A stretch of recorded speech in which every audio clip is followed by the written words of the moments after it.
Ethan Carter set down his glass, walked straight across the crowded backyard, and did the one thing every man at that party swore he'd never dare. He looked his new boss dead in the eyes and refused to look away. The whole yard went quiet. Madison Cole. The woman who could end his job with one phone call leaned in close and whispered 5 words that made his blood run cold. "I know what you're thinking." And the terrifying part, she was right. But what nobody at that party knew, not even Ethan, was that Madison had been planning this moment for 3 long months. Before we go further, drop a comment and tell me what city you're watching from, so I can see how far this story travels. And if a good story still means something to you, subscribe and stay with me till the end. Part 1. Ethan Carter had a rule, and the rule was simple. Keep your head down, do good work, and never ever want something you couldn't have. For 3 years that rule had kept him alive. Not alive the way a man wants to be alive. Alive the way a man survives. He was 36 years old, divorced, raising a 9-year-old girl named Lily in a rented 2-bedroom house on the east side of Savannah. And every single morning he woke up at 5:15, made coffee he barely tasted, packed a lunch he'd bought on sale, and drove to a furniture restoration shop where he sanded, stained, and rebuilt other people's memories for a living. He was good at it. He was better than good. Give Ethan Carter a 100-year-old dresser that some family had left rotting in a barn, and he'd hand it back looking like the day it was carved. People cried when they saw what he could do. Grown men standing in the shop, running their hands over a table their grandfather had built, crying. Ethan understood that. He understood that furniture wasn't just wood. It was time. It was the people who were gone. What he didn't understand was why on a warm September evening in a backyard full of coworkers he'd known for years, he couldn't stop looking at Madison Cole. "You gonna eat that, or just guard it?" Ethan blinked. Danny Reyes, the shop's delivery driver, and the closest thing Ethan had to a friend, was staring at the untouched plate in his hands. "I'm eating it," Ethan said. "You've been holding that same rib for 10 minutes, man. It's dead. You can stop watching it." "I'm not watching anything." Danny followed his gaze across the yard, and a slow grin spread across his face. "Uh-huh. Sure you're not." Ethan turned away fast. Too fast. "Don't." "I didn't say a word." "You were about to."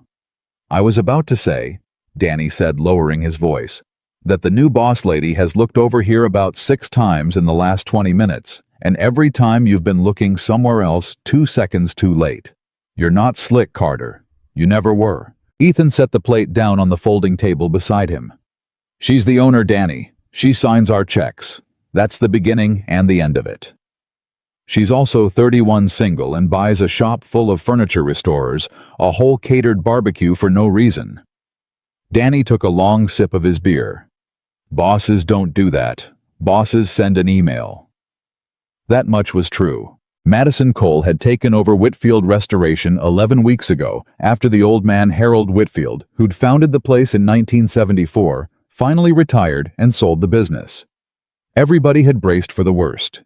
New owner meant new rules, meant layoffs, meant some MBA kid in a suit walking around telling craftsmen who'd been doing this for 30 years how to hold a chisel.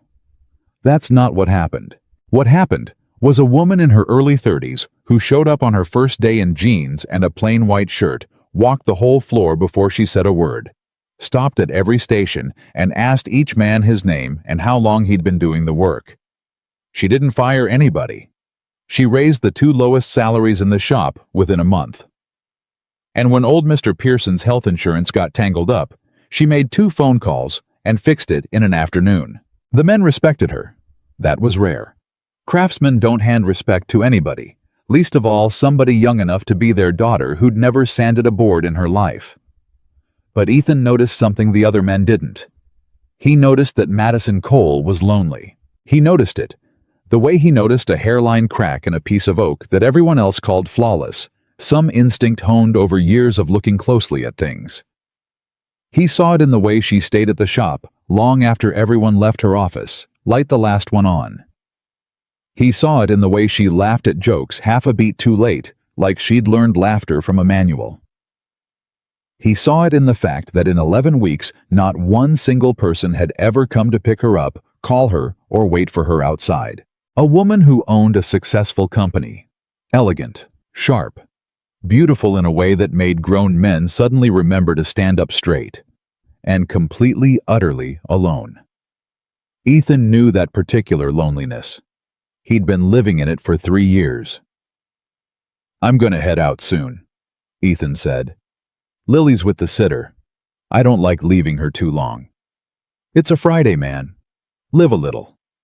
"I live plenty," Danny snorted. "You live like a monk who took a vow of sawdust."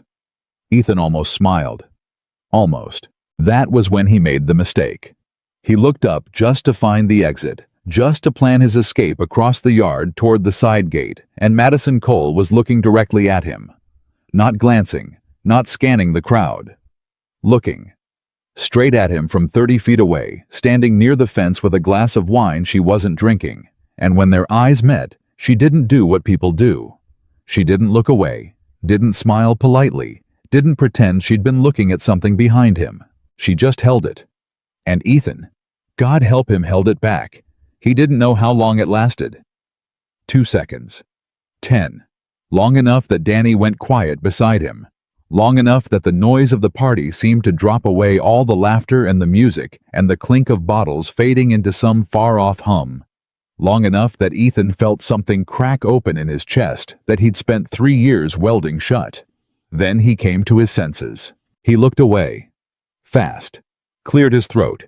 Reached for the dead rib on his plate like it mattered. "Whoa," Danny murmured. "Shut up." "I didn't." "Shut up, Danny." Ethan needed air, which was ridiculous because he was already outside. He needed to leave. He set the plate down again, muttered something about the bathroom, and started walking toward the house. Not the gate, the house, because his brain had stopped working, and any direction that was away would do. He got maybe 15 feet. "Ethan." He stopped. Nobody at the shop called him Ethan. He was Carter to the men, Mr. Carter to the clients, Dad, to the only person on earth who really mattered. But she said Ethan soft right behind him, and the sound of his own first name in her voice did something to him he didn't have words for. He turned around. Madison Cole was closer than she should have been. Close enough that he could see she wasn't as composed as she looked from across the yard.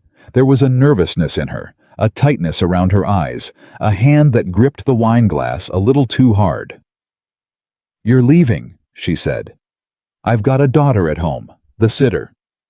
"Lily, right." She nodded. 9 years old, 4th grade. Ethan went still. "How do you—" "It's in your file. Emergency contact information."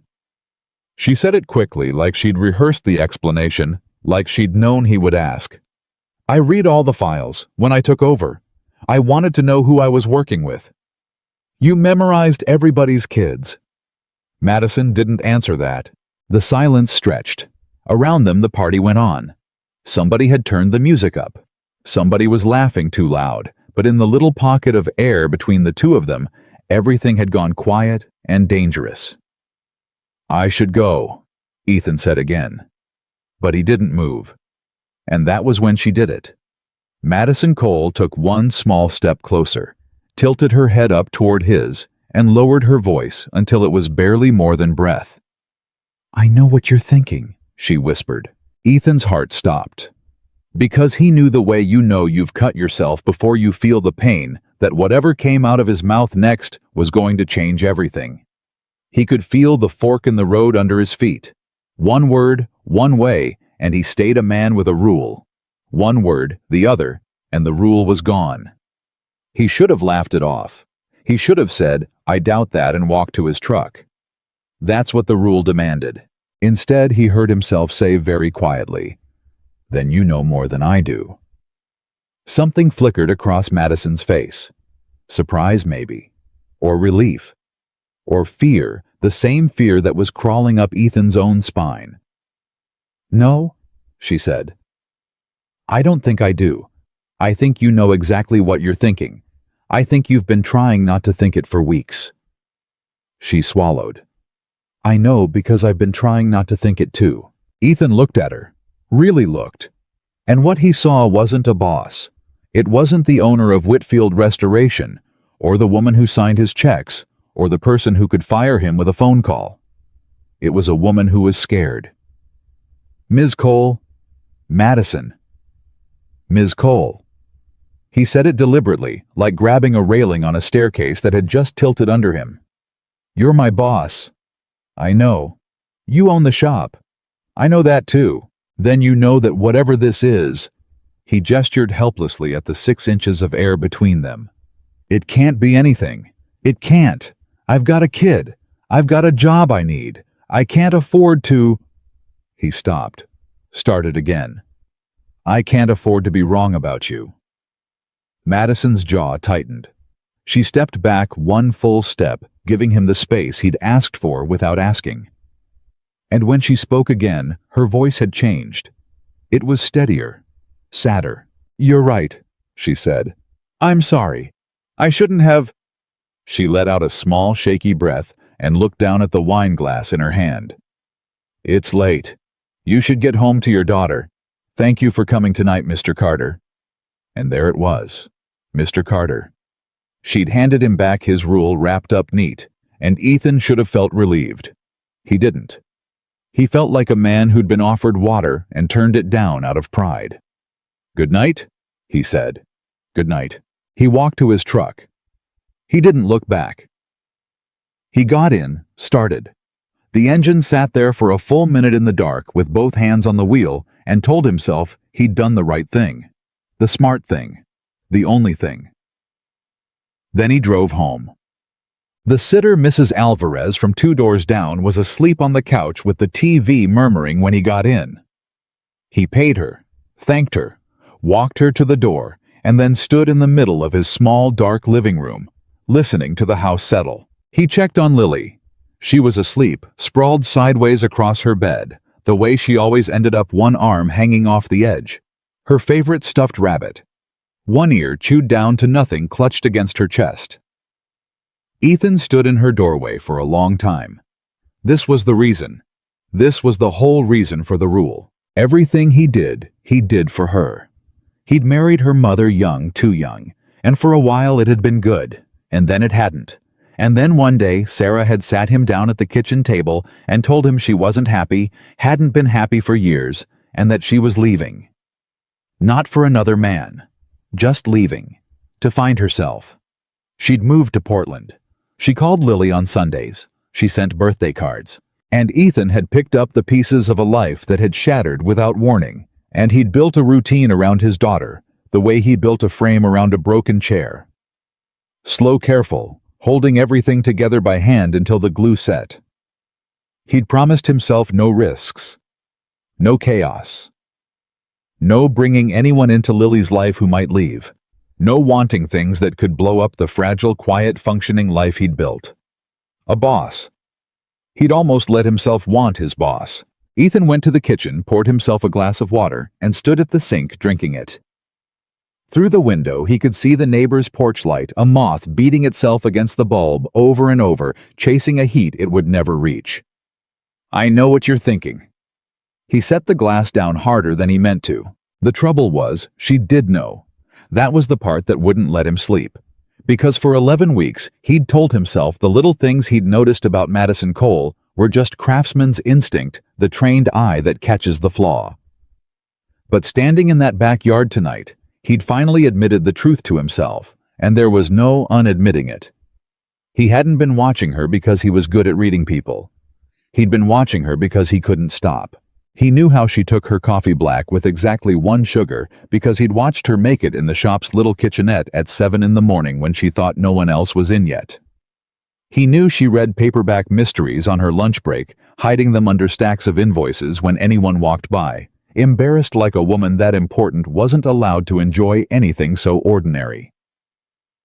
He knew that when she was thinking hard, she pressed her thumbnail against her bottom lip, and that when she was tired, she rolled her right shoulder like it ached, and that she'd never once, not one single time in 11 weeks, mentioned a husband, a boyfriend, a family, a life outside those walls. He knew all of it, and he'd told himself it meant nothing. Ethan turned off the kitchen light and went to bed and lay in the dark and did not sleep. He almost didn't go in on Monday. He actually stood in his bedroom Monday morning at 5:30, dressed for work, keys in hand, and seriously considered calling in sick. Buying himself a day. Figuring out how to be normal around her again. But that wasn't who he was. He'd never missed a day of work in his life for anything short of Lily being sick. And besides, running was its own kind of confession. If he stayed home, he was admitting the party had mattered. And he needed more than he needed almost anything for it not to have mattered. So he went to work. The shop smelled the way it always did: sawdust and linseed oil, and the sharp, clean bite of stripping solvent. Danny gave him a look when he walked in, a raised eyebrow, a question, and Ethan just shook his head once. Not now. Not ever. Drop it. Danny, to his credit, dropped it. Ethan went to his station. There was a piece waiting for him, a Victorian writing desk, walnut, water-damaged, gorgeous, under the grime. He put on his apron, laid out his tools, and lost himself in the work the way he always did. That was the mercy of it. When his hands were busy, his mind went quiet. When he was matching a stain or coaxing a warped drawer back into true, there was no room in him for anything else. For 2 hours it worked. Then at 9:15, the shop door opened, and he heard her heels on the concrete, and every muscle in his body went tight. He didn't look up. He kept sanding long, even strokes, eyes on the grain. Madison walked the floor the way she did every morning. Good morning to Pearson. A question for the two guys working the big armoire in the back. A pause at Danny's station about a delivery schedule. Ethan tracked her by sound, by the click of her heels, and he told himself she'd walk right past him like always, a nod. Maybe a morning Mr. Carter, and that would be that. The heels stopped at his station. Mr. Carter. He looked up. She was standing there in a gray blazer, hair pulled back every inch, the owner of the company. Composed, professional, as if Friday night had never happened. Ms. Cole, he said. How's the Hartwell desk coming? So that was how they were going to play it. Business, furniture, safe ground. Ethan felt something in his chest unclench, and he was grateful, genuinely grateful, that she'd chosen to give them both a way out. Water damage went deeper than I thought, he said. The veneer's lifting on the left side. I can save it, but it'll take a few extra days. Take the time you need. The client's not in a hurry. She looked at the desk, and something softened in her face, the professional mask slipping just a fraction. My grandmother had a desk like this, nearly exactly like this. She used to write letters at it, real letters on paper with a fountain pen. A small private smile. I used to sit under it while she wrote and pretend it was a fort. Ethan didn't say anything. He just watched her looking at the desk, and he understood suddenly why she'd bought a furniture restoration company. It had nothing to do with money. She's gone now, Madison said quietly. The desk got sold in the estate sale before I was old enough to stop it. I've been trying to find it ever since. I know that's stupid. It's not stupid. She looked at him. It's the least stupid thing I've heard in a long time, Ethan said. People think it's just furniture. It's not. It's the person. It's the last place their hands touched. He nodded at the walnut desk. Somebody wrote letters at this one too, you can tell. The right edge is worn smooth. That's a lifetime of a forearm resting there while a hand moved across the page. He ran 2 fingers along the worn edge. Somebody sat here for 20 years writing to somebody they loved, and now here it is. And we get to give it another 20 years. Madison was very quiet. When Ethan looked up, she was staring at him with an expression he couldn't read, and for one dangerous second, the mask was completely gone, and Friday night was right there in her eyes, everything unsaid, still hanging in the air between them. Then she stepped back, and the mask came down, and she was the owner of Whitfield Restoration again. Let me know if you need anything for it, she said. Materials, whatever the cost. I will. Good.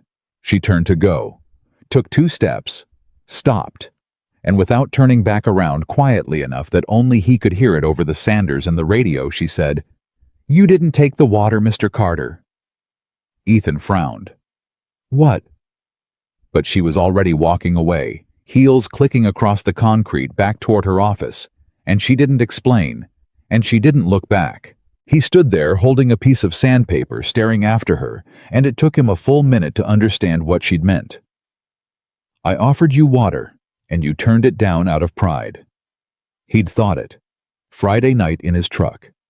He'd thought that exact thing in those exact words, and he'd never said it out loud to a living soul.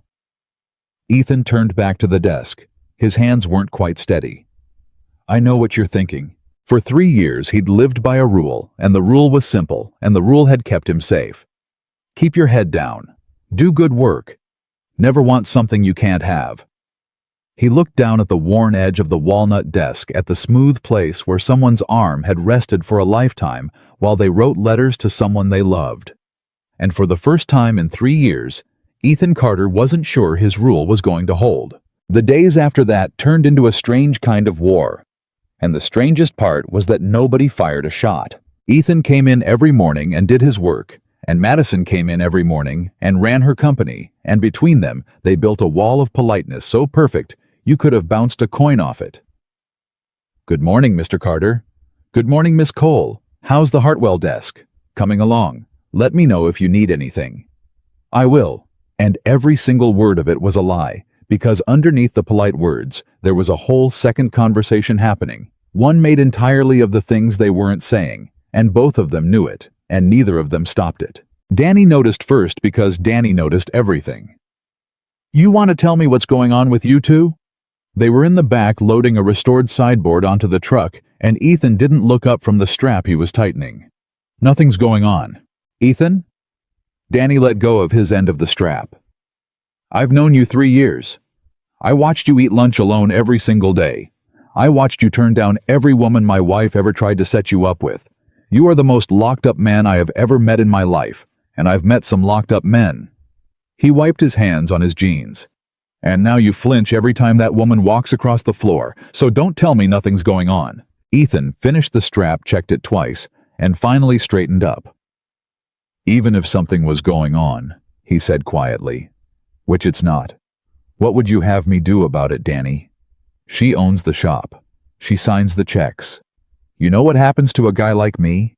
If that goes bad, I don't get a bad review. I get nothing. I get a daughter and a mortgage and no job in a town where everybody knows everybody. So it's about the job. It's about Lily. Everything's about Lily. Danny studied him for a long second. That's the smart answer, he said. That's the safe answer. I just don't think it's the true one. And he climbed into the cab and started the engine before Ethan could argue. The trouble was, Ethan knew Danny was right, and that was the worst kind of right there is, because it wasn't the job. Not really. He'd told himself for 11 weeks that the wall he'd built around himself was to protect Lily, and there was truth in that. There was so much truth in it that it had fooled even him. But the deeper truth, the one he only admitted to himself in the dark at 2 a.m, was that the wall was to protect Ethan. Because if he let himself want something again, he'd also have to remember what it felt like to lose it. And he'd barely survived the last time. Madison started coming to his station more. At first, it was reasonable. She was the owner, she cared about the work. Of course, she'd check on projects. She'd stop by the Hartwell desk, ask about the veneer, watch him work for a minute, then move on. Once a day. That was normal. Then it was twice a day. Then it was the way she started timing it. Ethan noticed, of course. He noticed noticing was the thing he did best, that she stopped coming by when the shop was full and loud. She came by at the quiet times. Late morning after Pearson took his break, when it was just the hum of Ethan's sander and the radio turned low. She came by at 10 to 5 when the other men were cleaning up and clocking out, and she and Ethan were often the last two on the floor. She never stayed long enough that anyone would talk, but she stayed. And she stayed close. You always do that, she said one afternoon watching him. Do what? Talk to it. She nodded at the desk. You mutter at the wood. Just now you said, there you go. Ethan felt his face go warm. I didn't realize I did that. You do it constantly. It's like watching somebody gentle a horse. She tilted her head. "Where'd you learn to do this?" "Whitfield told me once you were the best he'd ever had, and Harold Whitfield didn't hand out compliments." "My grandfather. He had a shop up in Macon. I spent every summer with him from the time I was 6. Ethan set down the rag. He didn't usually talk about this. He didn't usually talk about anything. But there was something about the quiet of the shop, and the low radio, and the way she was looking at him like the answer actually mattered. "My folks weren't, they had their own troubles, drinking mostly. Summers with Granddad were the only steady thing I had. He'd put a piece of scrap in front of me and a block of sandpaper, and he'd say, 'The wood already knows what it wants to be. Your job is just to listen.' That's beautiful. It's practical. He wasn't a poet, he just knew wood." Ethan picked the rag back up, needing something to do with his hands. "He died when I was 19. Left me his tools." He nodded at the leather roll on his bench, worn soft with age. "These are his. I've bought newer ones. I don't use them. These do everything I need." Madison was quiet for a moment. Then she said softly, "You keep the last place his hands touched."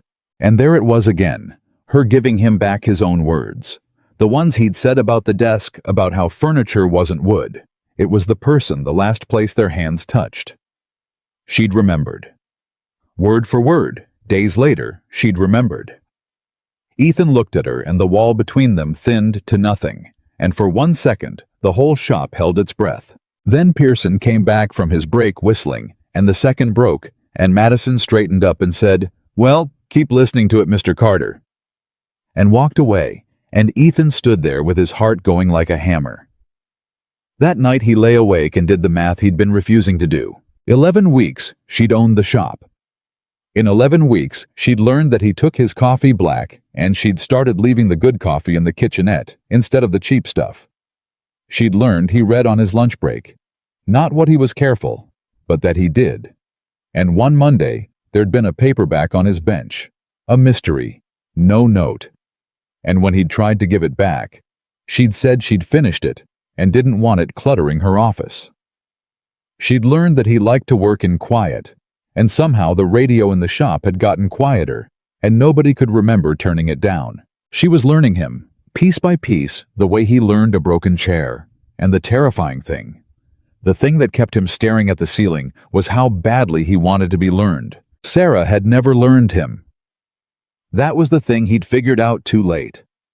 8 years of marriage, and his own wife, had never once brought him the right coffee, never once noticed what he read, never once turned the volume down because she knew silence was where he lived. Sarah had loved a version of him she'd made up. Madison in 11 weeks had learned more of the real Ethan Carter than his wife had in 8 years. And she was his boss. And it couldn't be anything. And he told himself that 100 times, and it held about as well as wet glue. The Thursday after that, everything changed. And it changed because of a phone call Ethan wasn't supposed to hear. He'd come in early before 6 to catch up on the Hartwell desk before the shop got loud. He'd thought he was alone.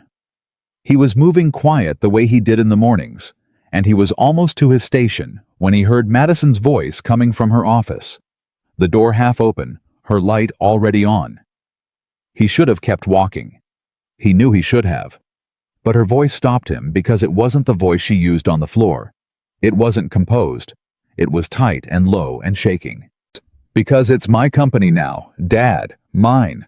You sold it to me fair and square, and I don't owe you a report every—" A pause. "That's not no. I'm not coming to the dinner." Another pause longer. "Because every time I'm in that house, I turn back into the person you built, and I've spent 3 years trying to stop being her." Her voice cracked on the last word, and Ethan felt it land in his own chest like a dropped tool. "I know what you think of me. You made that clear my whole life. I'm asking you to let me have this one thing that's mine." Ethan stood frozen in the dark of the shop floor, and he understood something that rearranged everything he thought he knew. Harold Whitfield hadn't sold the company to a stranger.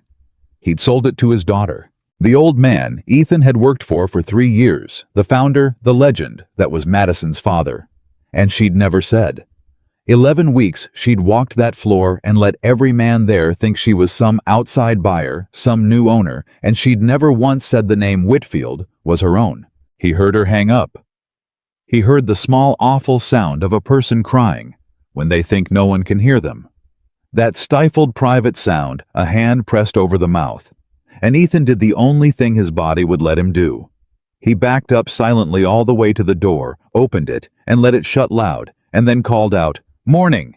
into the empty shop like he'd just arrived, giving her the chance to put herself back together. By the time he reached his station, her office door was closed.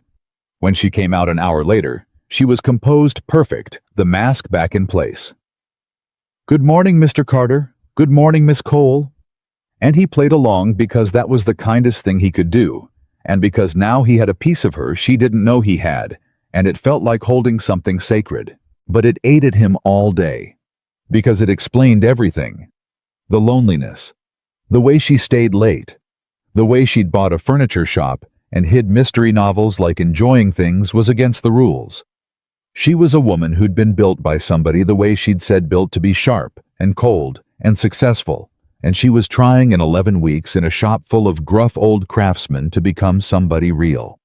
And her own father wouldn't let her. At 5 o'clock, when the shop emptied out and it was just the two of them again, Ethan did something he'd never done. He walked to her office door and knocked. Madison looked up, surprised. "Mr. Carter, is something wrong with the desk?" "No." He stood in the doorway, and he didn't know how to say what he'd come to say, so he just said it. "Whitfield's a good name. You should use it." Every bit of color drained out of her face. "I don't know what you... I was in early this morning. I didn't mean to hear it. I heard it anyway." He kept his voice low, gentle, the voice he used on Split Wood. "I'm not going to say anything to anybody. That's your business. You shouldn't have to hide who your family is. Whitfield built this place. That's not something to be ashamed of. That's something to be proud of." Madison stood up slowly behind her desk. Her hands were flat on the surface, and Ethan could see them trembling. "You don't understand," she said. "Then help me. If I tell them Harold Whitfield is my father, I stop being the owner who earned it and start being the daughter who was handed it." Her voice was tight, fierce, close to breaking. "Every man out there respects me right now because they think I built something. The second they find out my daddy gave it to me, that's gone. That's the whole reason I..." She stopped, sat down, put her face in her hands for a moment, then looked up, and her eyes were wet and furious. "He didn't hand it to me, Ethan. That's the part that I bought it, with my own money. Money I made building 2 other companies and selling them because I had to prove over and over that I wasn't just his.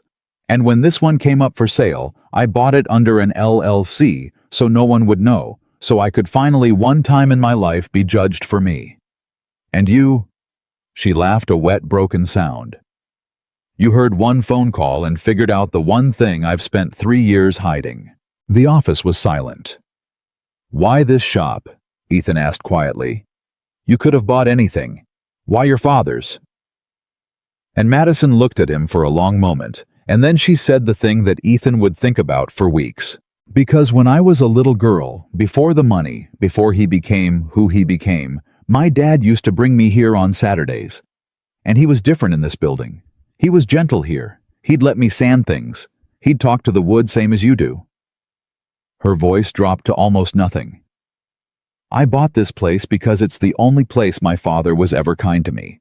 And I thought if I owned it, maybe I could..." She shook her head. "Maybe I could get some of that back. Some of him back. The good part." Ethan understood then that he was standing across from the most alone person he'd ever met. And he understood something worse, which was that he was falling for her, had already fallen for her, was so far past the point of pretending otherwise that the pretending itself had become the lie. "You should go home to your daughter," Madison said, wiping her eyes with the back of her hand, embarrassed. "I've said too much. I never say any of this. I don't know why I say it to you." "Because I listen," Ethan said. "It's the thing I'm good at." She looked at him, and something passed between them that was bigger and more dangerous than the moment at the party, because that had been attraction, and this was worse. This was 2 lonely people recognizing each other. "Good night, Ethan," she said. "Good night, Madison." And he drove home, and he sat in his truck outside his little house, and he pressed his forehead against the steering wheel and said out loud to nobody, "You are in so much trouble." The next few weeks tightened like a rope pulling slow. They didn't cross a single line. That was almost the worst of it. They never touched. He never asked her to dinner. She never came to his station without a professional reason. From the outside, nothing was happening. But from the inside, Ethan felt like a man walking a high wire, and every day the wire got a little thinner. She started coming by at the end of every day once the shop was empty. It became a thing unspoken. He'd be finishing up cleaning his tools, and she'd wander out of her office with a cup of coffee, and she'd lean against the workbench across from him, and they'd talk. About the work at first, then about everything. She learned that Lily's mother had left for Portland and called on Sundays.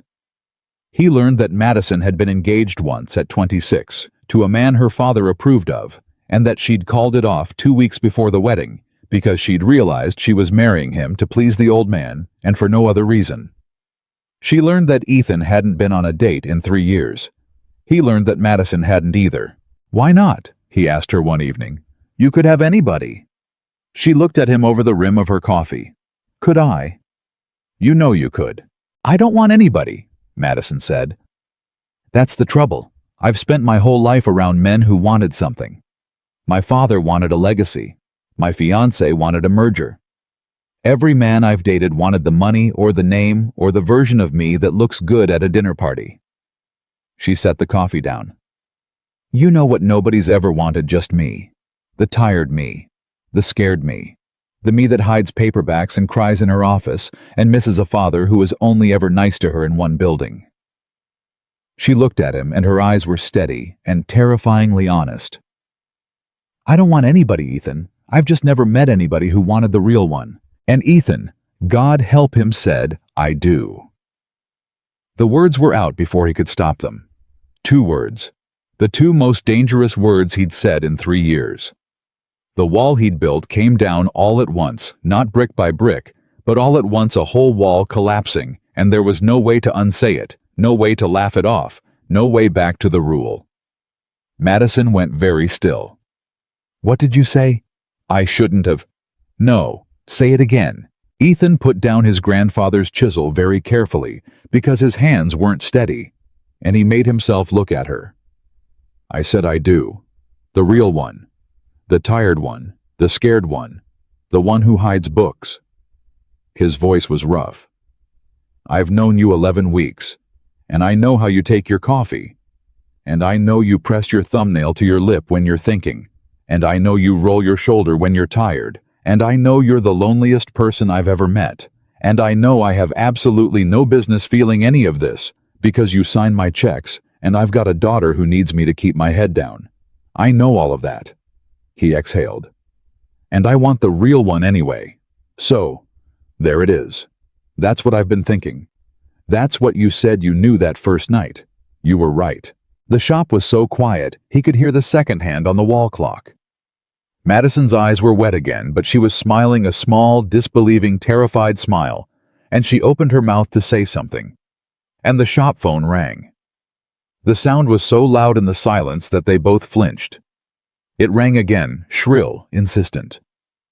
Madison looked at it, then back at him, and something crossed her face. Reluctance, fear, the return of the real world. "Don't answer it," Ethan said quietly.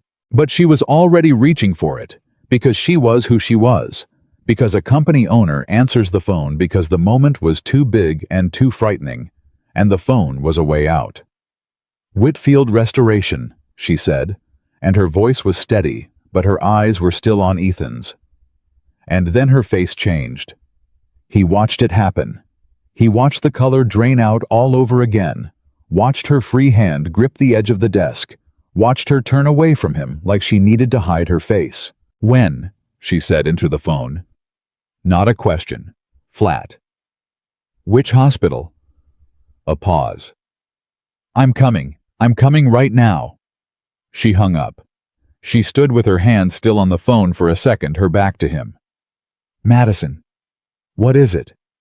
She turned around, and she wasn't the owner anymore, and she wasn't the woman who'd almost smiled at him 30 seconds ago. She was a little girl. "My father had a heart attack," she said. "An hour ago. They're not sure he's going to—" Her voice failed.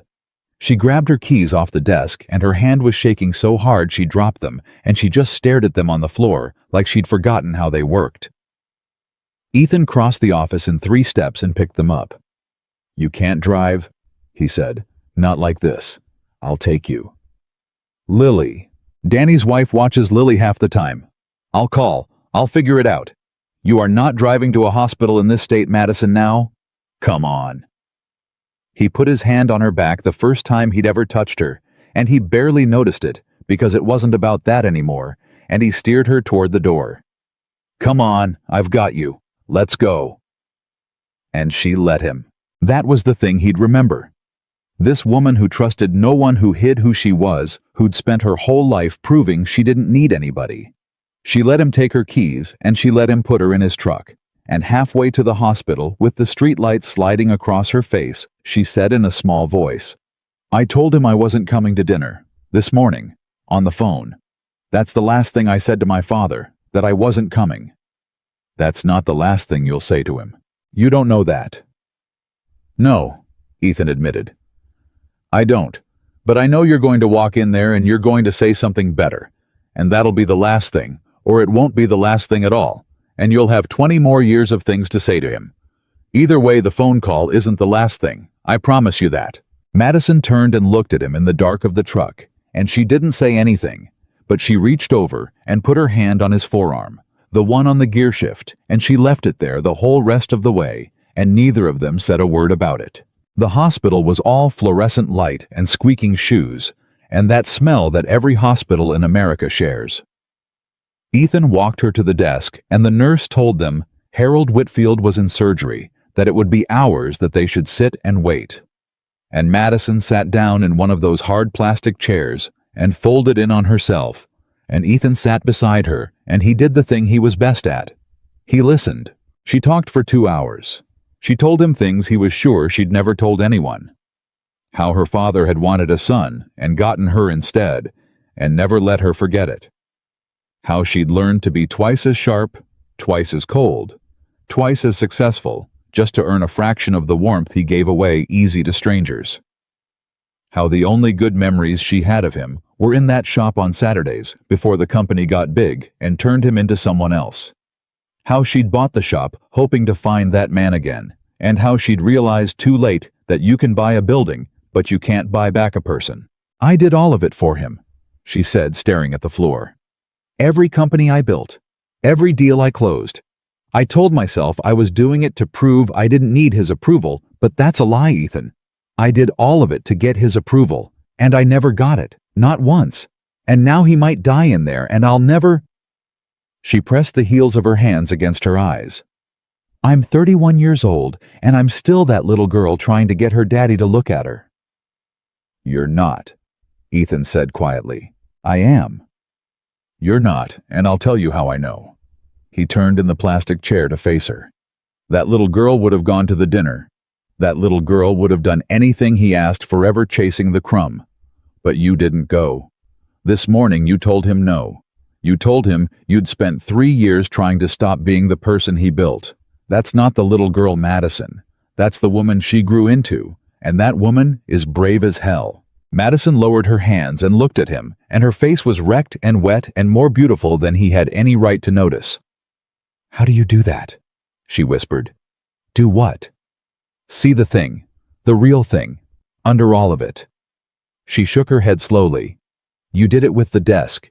You did it with me at the party. You do it with everything. You look at a broken thing and you see what it's supposed to be." Ethan didn't have an answer for that, so he did the only thing that made sense.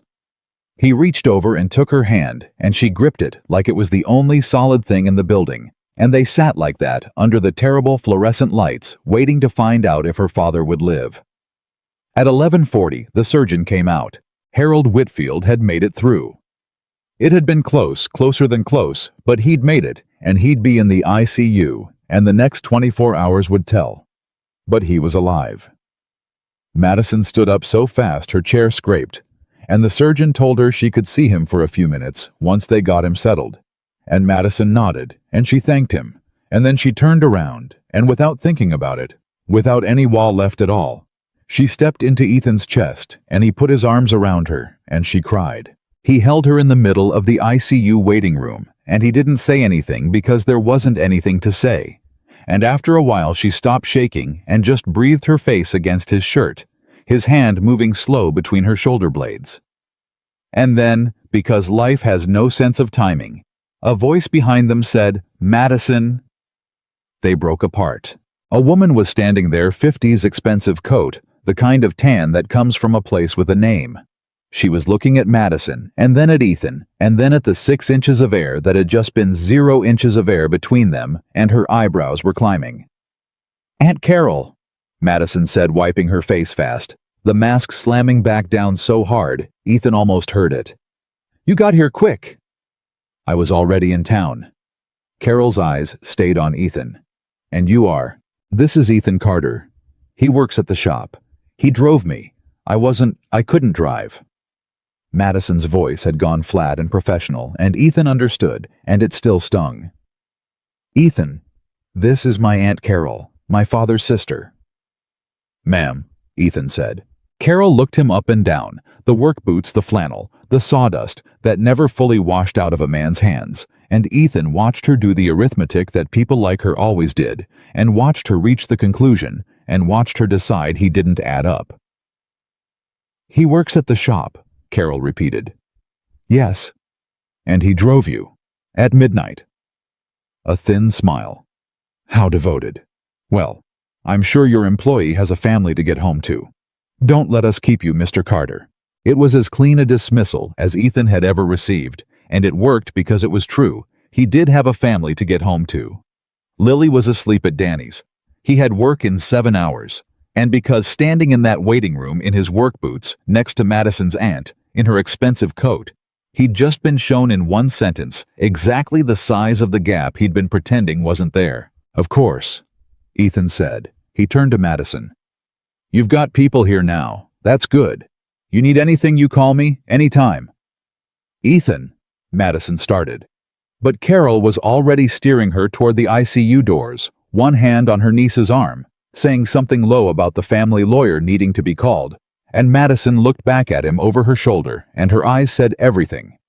Her mouth couldn't, and then the door swung shut, and she was gone. Ethan drove home in the dark. He picked Lily up from Danny's. Danny, still up, gave him a look, but didn't ask, and carried his sleeping daughter to the truck, and buckled her in, and she stirred and mumbled, "Daddy."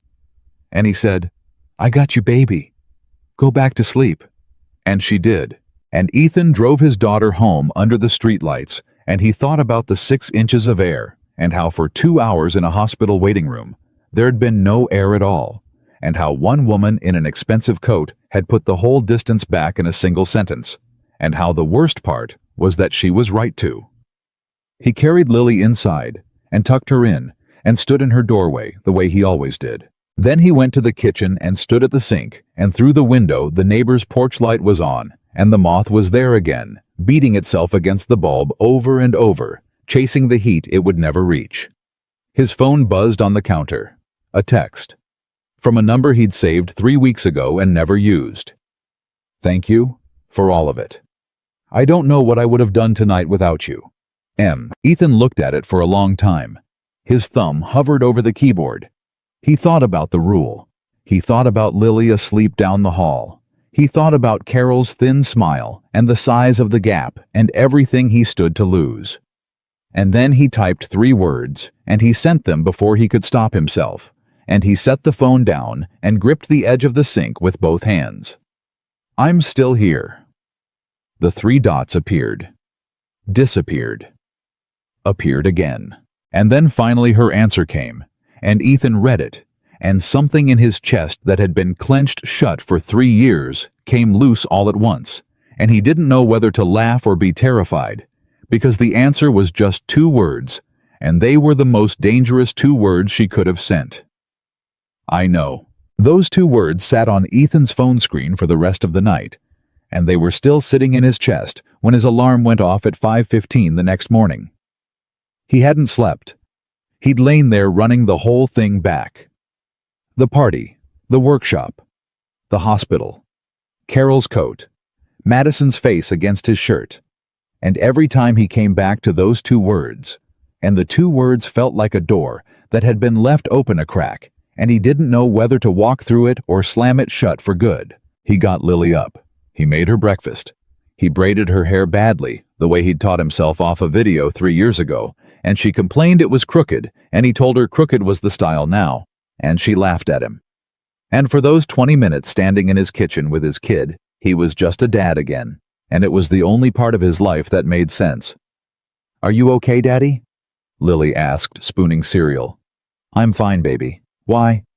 "You have your worried face." Ethan sat down across from her. 9 years old, and she read him better than most adults. "A friend of mine had something bad happen last night. Their dad got real sick. I helped them out." Lily considered this with the seriousness only a 9-year-old can bring. "Is your friend gonna be okay?" "I don't know yet. You should make them something," Lily said like it was obvious. "When Mrs. Alvarez was sad about her cat, you fixed her chair for free, and she cried, and then she was happy. You fix things. That's what you do."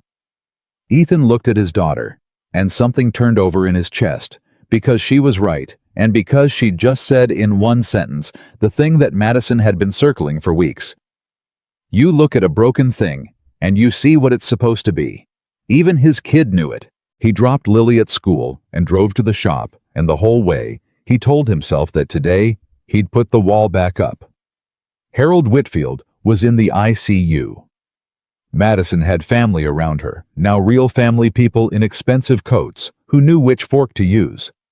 She didn't need a furniture restorer. She'd needed a ride and a shoulder for one terrible night. And now she had her aunt and her lawyers, and the smart thing, the safe thing. The thing that protected Lily was to go back to Good Morning Ms. Cole and stay there. Madison wasn't at the shop. Of course she wasn't. She was at the hospital. Ethan told himself he was relieved. He wasn't. He spent the whole morning on the Hartwell desk, and he did good work because his hands always did good work, no matter what his head was doing. But he checked his phone 11 times before lunch, and hated himself a little more each time. At noon, Danny sat down across from him with a sandwich. "So," Danny said, "you want to tell me why I had your kid till midnight and you came in looking like you got hit by a truck? Whitfield had a heart attack. Madison Ms. Cole needed a ride to the hospital. I drove her." Danny stopped chewing. "Whitfield, Harold Whitfield, the old owner." "Yeah. Why's she racing to the hospital for the guy she bought the place from?" Danny's eyes narrowed. He was slow sometimes, but he wasn't dumb. "Unless she, huh? He set the sandwich down. "Carter is that woman related to old Harold?" Ethan's jaw tightened. "That's not mine to tell." "That's a yes." "It's not mine to tell, Danny. I mean it. Whatever you think you figured out, you keep it to yourself. She's got enough coming at her right now without the whole shop talking." Danny held up both hands. Okay, vault. I'm a vault." He picked his sandwich back up, then quieter. "You care about her." Ethan didn't answer. "You do. I've watched you not care about anything but that kid for 3 years, and now you're carrying somebody else's daddy to the hospital at midnight and telling me to keep my mouth shut to protect her." Danny shook his head slowly. "Man, of all the women in Savannah, you couldn't pick one who doesn't own the building we're sitting in. I didn't pick anybody. Nothing's happening." "Right." Danny took a bite. "Nothing's happening. That's why you've looked at your phone 11 times since I sat down." Ethan opened his mouth to deny it and then didn't, because Danny had counted, and there was no arguing with a man who'd counted. At 2:15, his phone buzzed. "He's stable. They moved him out of ICU. The doctor says he'll recover if he changes everything about how he lives, which he won't." M.A. Ethan read it twice. Then before the smart part of his brain could stop him. "That's good news." "How are you?" "Tired. My aunt has opinions about everything. She wants me to bring in a family lawyer to protect my interests during his recovery, which as far as I can tell means make sure I don't spend a dime of company money he might want back. He almost died, and she's already counting. Some people count. It's the only way they know how to love. There was a long pause. Then, where did you learn to say things like that? Same place. I learned everything. Watching. You watch people long enough, you figure out what they're doing under what they're doing. And what am I doing?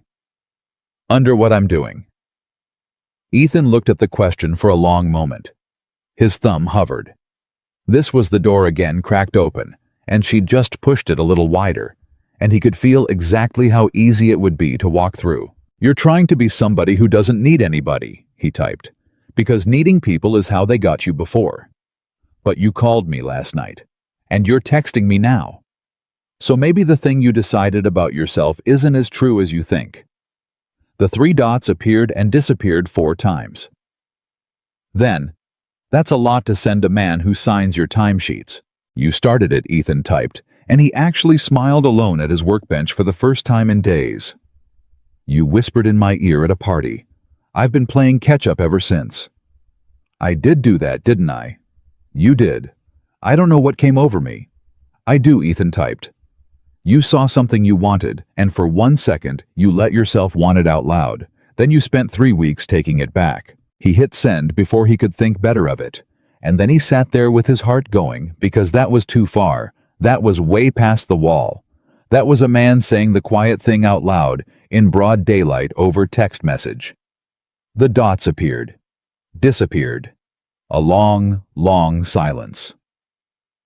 Ethan went back to the desk to keep his hands busy, and checked the phone every 30 seconds. 15 minutes later, when he'd nearly convinced himself he'd blown the whole thing up, come to the hospital. Please. After work. I need to talk to you and I can't do it in the shop, and I can't do it over text. Please, Ethan. He stared at it. Every rule he'd ever made screamed at him. This was the moment to say no. This was the moment to say, you've got family there, you don't need me, let's keep it professional. This was the smart thing, the safe thing, the Lily thing. I'll be there by 6, he typed. He drove to the hospital after work with his heart in his throat and no idea what he was walking into. He'd called Danny's wife about Lily, she'd said. Of course no problem, and hadn't asked. God bless her, and he'd changed his shirt in the shop bathroom because the one he'd been working in had stain on it, and he'd caught himself doing it and felt like a fool, a 36-year-old furniture restorer changing his shirt to go see his boss in a hospital. She was waiting for him in the lobby. She looked exhausted. She'd been in the same clothes since the night before, and her hair was coming loose, and there were shadows under her eyes, and Ethan thought she'd never looked more real or more beautiful, and the two things were the same thing. Hi, she said. Hi, how's your dad? Sleeping, cranky. He yelled at a nurse about the food, so he's mostly back to himself. A tired smile. Aunt Carol went home to rest, which means she went home to make phone calls about me. Come on. There's a garden out back. I've been sitting in plastic chairs for 20 hours and I need to not be inside. They walked out to the hospital garden and they sat on a bench, and for a while, neither of them said anything.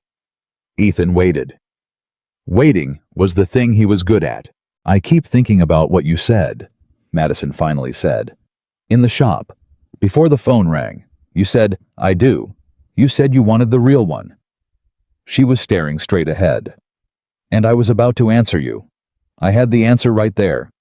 And then the phone rang and it was my father dying, and I've been carrying your unanswered question around for a whole day on top of everything else. Ethan's chest tightened. You don't owe me an answer. I shouldn't have. Stop. She turned to face him. Stop doing that. Stop taking it back the second you say something true. You do it too. You said the bravest thing anyone said to me in years, and then immediately you tried to walk it back, and I need you to just hold still. For 1 minute. And let me say my thing. Ethan held still. Madison took a breath. Here's my thing. Last night my father almost died, and out of everyone in my life, my aunt, my lawyers, the board members who send me birthday cards, The whole roster of important people who orbit my family. Out of all of them, the one I called the one I let take my keys, the one I cried on in a waiting room, was a furniture restorer I've known 11 weeks. And I've spent the last 24 hours asking myself why. Why him? Why, of everyone, him? Her eyes were wet. And the answer is that you're the only person in my entire life who's ever looked at me and seen the real one and wanted her anyway. Not the name, not the money, not the version that looks good at dinner. Me. And I didn't even know I was starving for that until you handed it to me at a backyard party by refusing to look away. Ethan didn't breathe. So yes, Madison said. That's my answer to the thing you said in the shop. Yes, I want it too. I've wanted it since the first night, and I've been terrified of it since the first night, and I'm still terrified, and the answer is still yes. For a second, the whole world went quiet, and Ethan felt 3 years of welded-shut doors come open all at once, and he almost reached for her. And then he made himself say the thing he had to say, because he was a father before he was anything else, and because someone had to be the one to name the cliff they were standing on. Madison, I want you to hear me because I mean every word. He turned toward her.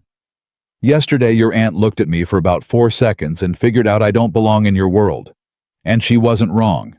I've got $200 in savings and a rented house and a used truck and a kid whose mom calls on Sundays. You've built and sold companies. You buy your father's business under a shell company to prove a point. We are not, his voice caught. We are not the same kind of people, Madison, and I don't care about that for me. I've never cared what anybody thought of me, but I have a 9-year-old daughter, and if I bring somebody into her life, she has to stay. She can't leave in 6 months when she remembers she can do a lot better than a guy with sawdust in his hands. Lily can't survive another person walking out the door. I can't do that to her. I won't. Madison was quiet for a long moment. You think I'd walk out, she said. I think you don't know yet whether you would, and I think that's fair because we've never even had dinner. And I think loving somebody real is a lot harder than wanting them across a workshop. And I think your whole life has taught you to leave before you get left. He said it gently, but he said it. I've watched you, Madison. It's the thing I do. And what I've watched is a woman who's really, really good at protecting herself. And I'm scared that when this gets real, when it gets hard, when your aunt gets loud, when your father wakes up and asks who the man in the work boots is, I'm scared you'll protect yourself. And that's your right. But my daughter can't be collateral. The words hung there in the garden. And Ethan watched something he didn't expect. He watched Madison Cole. Madison Whitfield sit up straighter, and he watched the tears in her eyes stop being sad and start being something fiercer. You know what's funny, she said. You just did the exact thing I do. You just protected yourself. You dressed it up as protecting Lily, and I believe you love her more than your own life I do. But that whole speech, all of it was you finding the most noble-sounding possible reason to not have to risk it. Because if you decide right now that I'll leave, then you never have to find out. You never have to open the door. You get to keep your wall and feel good about it because it's for your daughter. She leaned in. I recognize it, Ethan, because it's my move. I invented that move. And I am done running it as of last night when my father almost died, and I realized I've spent my whole life protecting myself from a life I never actually got to live. Ethan opened his mouth. Nothing came out. You asked me if I know whether I'd walk out, Madison said. I don't. You're right. I don't know. Nobody knows that on day one. But I know I'm willing to find out. The question is whether you are, or whether you're going to hide behind your beautiful, noble, load-bearing daughter for the rest of your life, so you never have to feel that again. Her voice softened. I'm not Sarah. I don't know what she did to you, not all of it, but I know she left, and I know it broke something, and I know you built a whole life around never letting it break again. But Ethan, a life built entirely around not getting hurt isn't a life. It's just a very safe waiting room. And I've spent enough time in waiting rooms this week to know I don't want to live in one. Ethan stared at her. She'd done it again. She'd taken his best defense, the one he was proudest of, the one he'd been sure was pure. I'm doing this for Lily, and she'd turned it over and shown him the fear hiding underneath. And the terrible thing, the thing that made his throat close up, was that she was right. He'd known it the second she said it. Somewhere under the love for his daughter, real and enormous as it was, there was a smaller, uglier thing, a man who was afraid and who'd found the most honorable-sounding place in the world to hide. "That's not fair," he said, but his voice had no strength in it. "No," Madison agreed. "It's not. It's just true. You taught me the difference. People think it's just furniture. It's not. Well, people think this is just about a job and a boss. It's not. It's two scared people who found each other and are both about to talk themselves out of it for very good reasons." She reached over and took his hand the way she had in the truck, the way she had in the waiting room. "I'm asking you to be braver than your reasons. Just once. That's all." Ethan looked down at her hand in his. Her fingers were cold. His weren't steady, and he was about to say something. He didn't even know what something that might have changed everything when a voice cut across the garden. "Madison, there you are." They didn't spring apart this time. Ethan didn't let go of her hand, and Madison didn't pull it away, and that in itself was a decision made in half a second without a word. It wasn't Aunt Carol. It was a man. Late 30s, good suit. The kind of easy handsomeness that came with never having missed a meal or a mortgage payment. He walked toward them with his hands in his pockets and a smile that didn't reach his eyes, and Ethan felt Madison's hand go rigid in his. "Grant," Madison said, flat, "what are you doing here?" "Your aunt called me. Said Harold was in the hospital and you were falling apart and somebody from the family should be here." Grant's eyes dropped to their joined hands, then came back up, and the smile got a little tighter. "I can see you're holding up fine, though." "You're not family, Grant. You haven't been family for 5 years. 4.5. And your father would want me here." He stopped in front of the bench and looked at Ethan openly up and down the same arithmetic Carol had done. "And you are—" "Ethan," Madison said before Ethan could answer, and there was steel in her voice. "This is Ethan. And Ethan, this is Grant Halliday, my father's protege, and the man I almost married." Ethan's stomach dropped, and he kept his face still because he was good at that. "Almost," Grant said with a little laugh. "She likes to say almost. What she means is she got cold feet 2 weeks before the wedding and humiliated me in front of 400 guests. But sure, almost." He looked at Madison, and the charm cracked just slightly, and underneath it was something colder. "Your father and I talked, you know, before this. He's not well, Madison, even before the heart attack. He's been thinking about the future, about the family holdings, about what happens to everything he built if his only child keeps running around buying furniture shops and playing craftsman." His eyes flicked to Ethan again, and apparently dating the help. "Get out," Madison said, standing up. "He wants me back in the fold, Madison. He said so. He said the one thing he regrets is letting you scare me off, because at least I understood the business, at least I understood the family, at least I wasn't—" Another glance at Ethan, a hobby, and Ethan, who had spent 3 years never rising to anything, who had eaten his lunch alone and kept his head down and swallowed 1,000 small indignities for the sake of a steady paycheck, stood up off that bench. He wasn't a big man, but he'd spent 20 years working with his hands, and he stood up slow, and something in the way he did it made Grant take half a step back. "You should go now," Ethan said quietly. "She asked you twice." "And who exactly are you two?" "I'm nobody," Ethan said. "You've got that part right. I fix furniture. I make $200 over rent in a good month. I'm exactly the hobby you think I am." He took one step closer, and his voice never rose, and that was somehow worse than shouting. "But here's the thing I know that you don't, Grant. I know how she takes her coffee. I know what she reads on her lunch break and hides under the invoices. I know she presses her thumbnail to her lip when she's thinking and rolls her right shoulder when she's tired. I know she bought this shop because it's the only place her father was ever kind to her. I know she cried in a waiting room last night because the last thing she said to him might have been goodbye." He was close now, close enough to see Grant's jaw working. You almost married her, and you called her running away humiliation. You know what a man says when the woman he loves runs? He asks himself why she was so scared she'd rather blow up her whole life than marry him. You never once asked yourself that, did you? You just got mad about the 400 guests. The garden was dead silent. So no, Ethan said. I'm not family. I'm not the future of the family holdings. I'm the help. But I've learned more about this woman in 11 weeks than you did in the years it took you to almost marry her. So you can go tell Harold whatever you want. Tell him about the man in the work boots. I'll be right here. Grant stared at him. Whatever he'd expected from the furniture guy, it hadn't been that. His mouth opened and closed. And then he did the thing that men like Grant always do when they can't win with force. He smiled and made it small and mean and reached for the one weapon he had left. You want to be careful, Madison? Grant said, not looking at Ethan, only at her. Because your father owns 40% of Whitfield Restoration.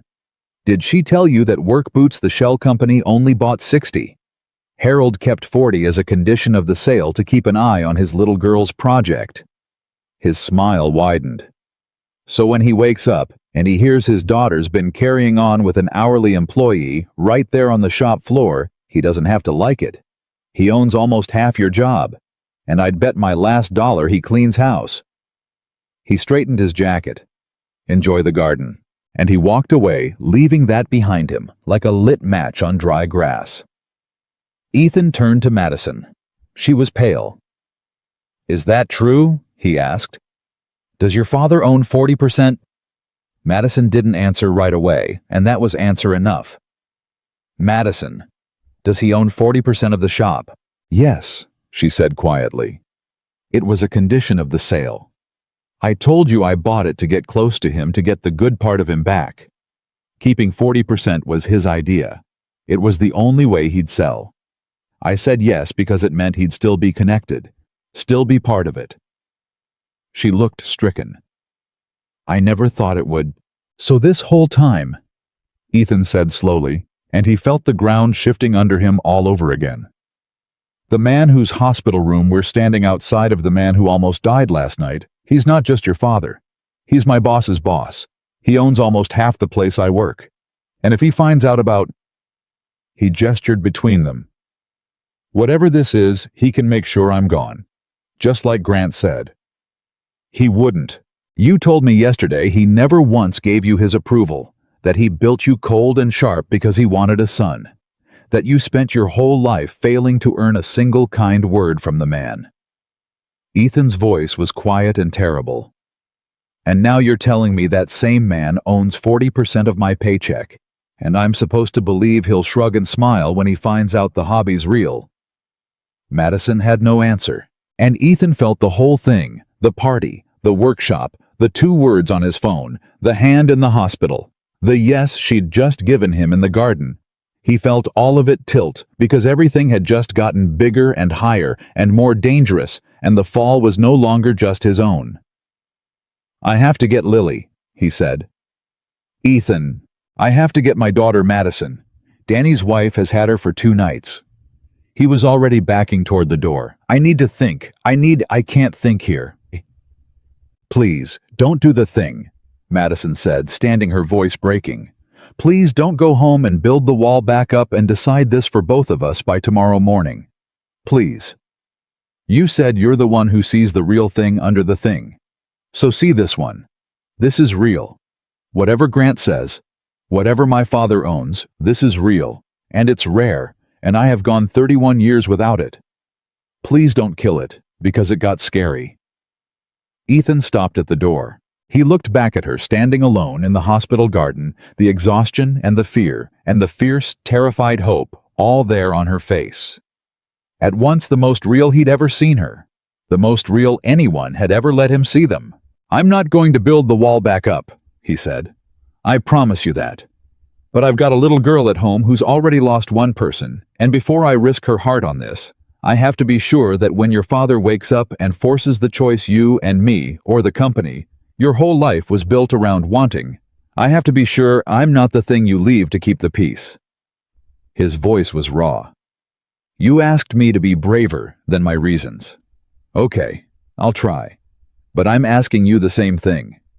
Because it's easy to say yes in a garden. The hard part is what you say when your father makes you choose. And Madison, one way or another, he's going to make you choose. And he walked back into the hospital through the fluorescent halls out to his truck, and he drove to Danny's to pick up his daughter, and his hands weren't steady the whole way. He carried Lily out to the truck half asleep, and she wrapped her arms around his neck, and she mumbled, "Daddy, you smell like a hospital." And he laughed wetly and said, "Yeah, baby, I know." And as he buckled her in his phone, buzzed in his pocket, he waited until Lily was settled until he was behind the wheel before he looked. It was from Madison. One line, "He's awake. He's asking to see me." And Ethan, "He's asking who drove me here last night." Ethan read it 3 times in the dark of his truck. Lily already dozing off in the passenger seat, and then he set the phone face down on his thigh and just drove. He didn't answer it. He didn't know what to answer. Because there wasn't an answer that made this smaller. Harold Whitfield was awake, and the first thing the man had done before he'd asked about his own heart, before he'd asked what the doctor said, was ask who'd driven his daughter to the hospital. That told Ethan something. It told him Harold Whitfield, flat on his back, with a chest full of stitches, was already working. Already counting the way Aunt Carol counted, the way Grant counted. The whole family counted. And Ethan had spent his whole life around people who didn't have enough to count, and he'd learned to be suspicious of people who did. He got Lily home. He carried her in, tucked her into bed, and she woke up just enough to say, "Night, Daddy." And he said, "Night, baby," and stood in her doorway for a long time the way he always did. And then he went to the kitchen, and he did not go to the window, because he was tired of watching that moth beat itself against the light. And he picked up his phone. "What did you tell him?" he typed. The answer came fast, like she'd been sitting there with the phone in her hand. "Nothing yet. I'm outside his room. I haven't gone in. I've been standing in the hallway for 10 minutes because I don't know what I'm going to say, and I didn't want to say the wrong thing without talking to you first." Ethan felt something tighten in his chest, and it wasn't fear this time. It was the opposite of fear. She was standing outside her father's hospital room, the man whose approval she'd chased her whole life, and she was texting a furniture restorer to ask what to do. She was asking him first. "You don't have to protect me," he typed. "If telling him the truth makes trouble for you with your dad, you don't owe me that. I'm a grown man. I'll be fine. That's not why I'm asking." Then why? There was a pause. Then, because if I go in there and lie, if I say, "Oh, just an employee, he was the only one around," then I've already answered the question you asked me in the garden. You asked if I'd leave you to keep the peace. And the first test came 10 hours later, and it's my own father in a hospital bed.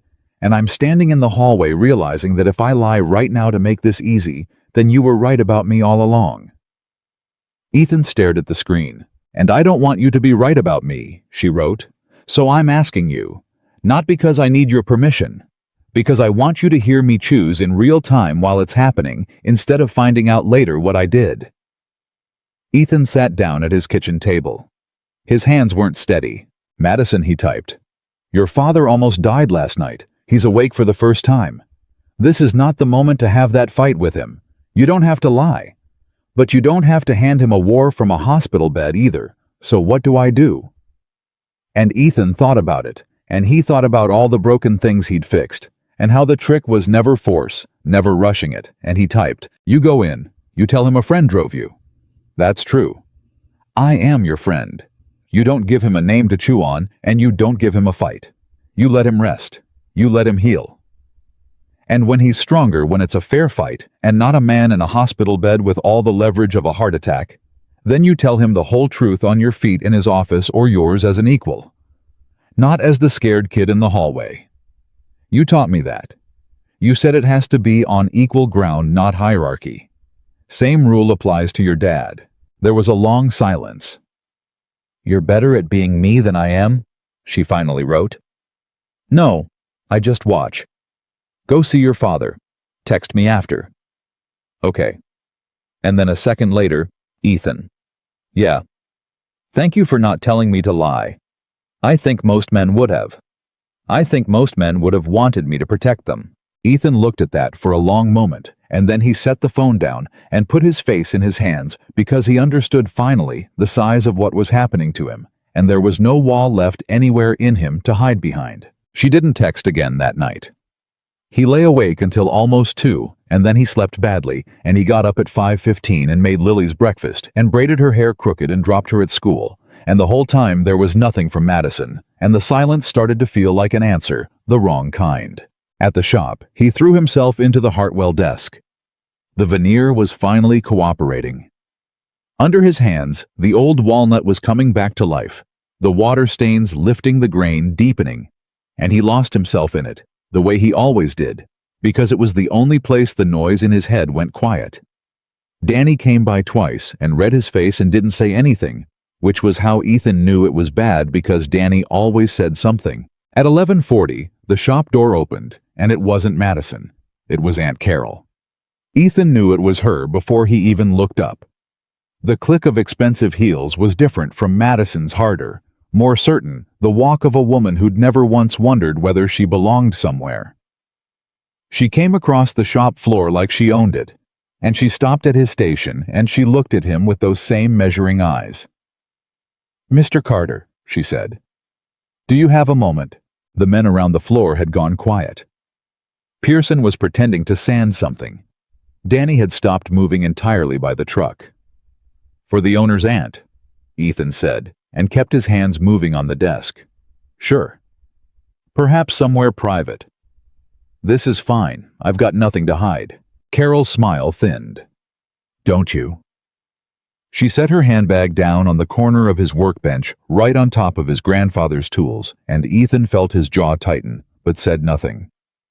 "I'll be direct, Mr. Carter, because I'm a direct woman, and I don't imagine you have the patience for the alternative. My niece is a brilliant, damaged girl who has spent her entire life making dramatic gestures to get her father's attention. Buying this shop was one. And you?" She looked him up and down. "I suspect are another. Is that right?" "My brother is a very wealthy man. When he passes, and after this week that day is closer than any of us thought, Madison inherits a great deal. And in my experience, Mr. Carter, when a woman like Madison suddenly takes an interest in a man like you, at exactly the moment her father lands in a hospital bed, it is worth asking what precisely that man is interested in." Ethan set down his sanding block. He looked at her for a long moment, and then he did something Carol clearly hadn't expected. He laughed. Not meanly, just tired and a little amazed. "You know what's funny," he said. "You and Grant, you did the same math. You looked at me, and you saw a guy in work boots who found himself a rich woman. And I get it. From where you're standing, that's the only story that makes sense because in your world, that's the only reason anybody does anything." He picked the sanding block back up. "But here's what you don't understand, ma'am, and I mean this gently. I didn't find her. I've been trying to get away from her for 3 months. I made a rule for myself the day I met her. Keep your head down, do good work, don't want something you can't have. And I have followed that rule to the letter because I've got a 9-year-old girl at home, and I cannot afford to lose this job. So the idea that I'm some fortune hunter working an angle?" He shook his head. "Ma'am, I've been the one saying no.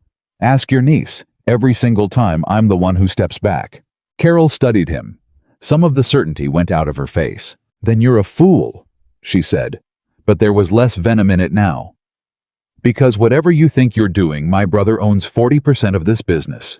And when he finds out, and he will find out, Mr. Carter, he finds out everything. He will not care about your rules. He will see exactly what I see, and he will remove you. Not because you've done anything wrong, because you're inconvenient. That's how men like Harold protect what's theirs. And Madison, whatever she tells you now, whatever she promises in whatever garden Madison always chooses her father in the end, she's been doing it her whole life. She'll do it again, and you'll be the one left holding the pieces." She picked her handbag up off his tools. "I'm not your enemy, Mr. Carter. I'm the only person in this building telling you the truth. Get out now while it's your choice and not his."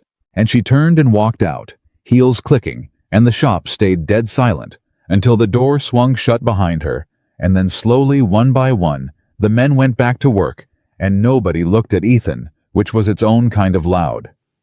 Danny came over. Quiet. "You okay?" "No," Ethan said honestly. "That was the ant." That was the ant.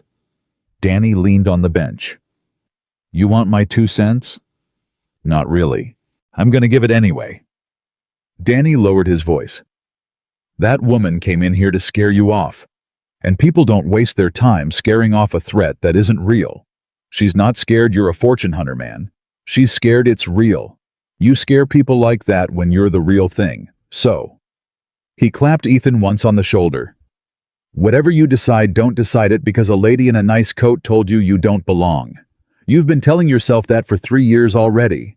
You don't need her help." And Danny went back to the truck, and Ethan stood there holding his grandfather's chisel, and for a long time, he didn't move.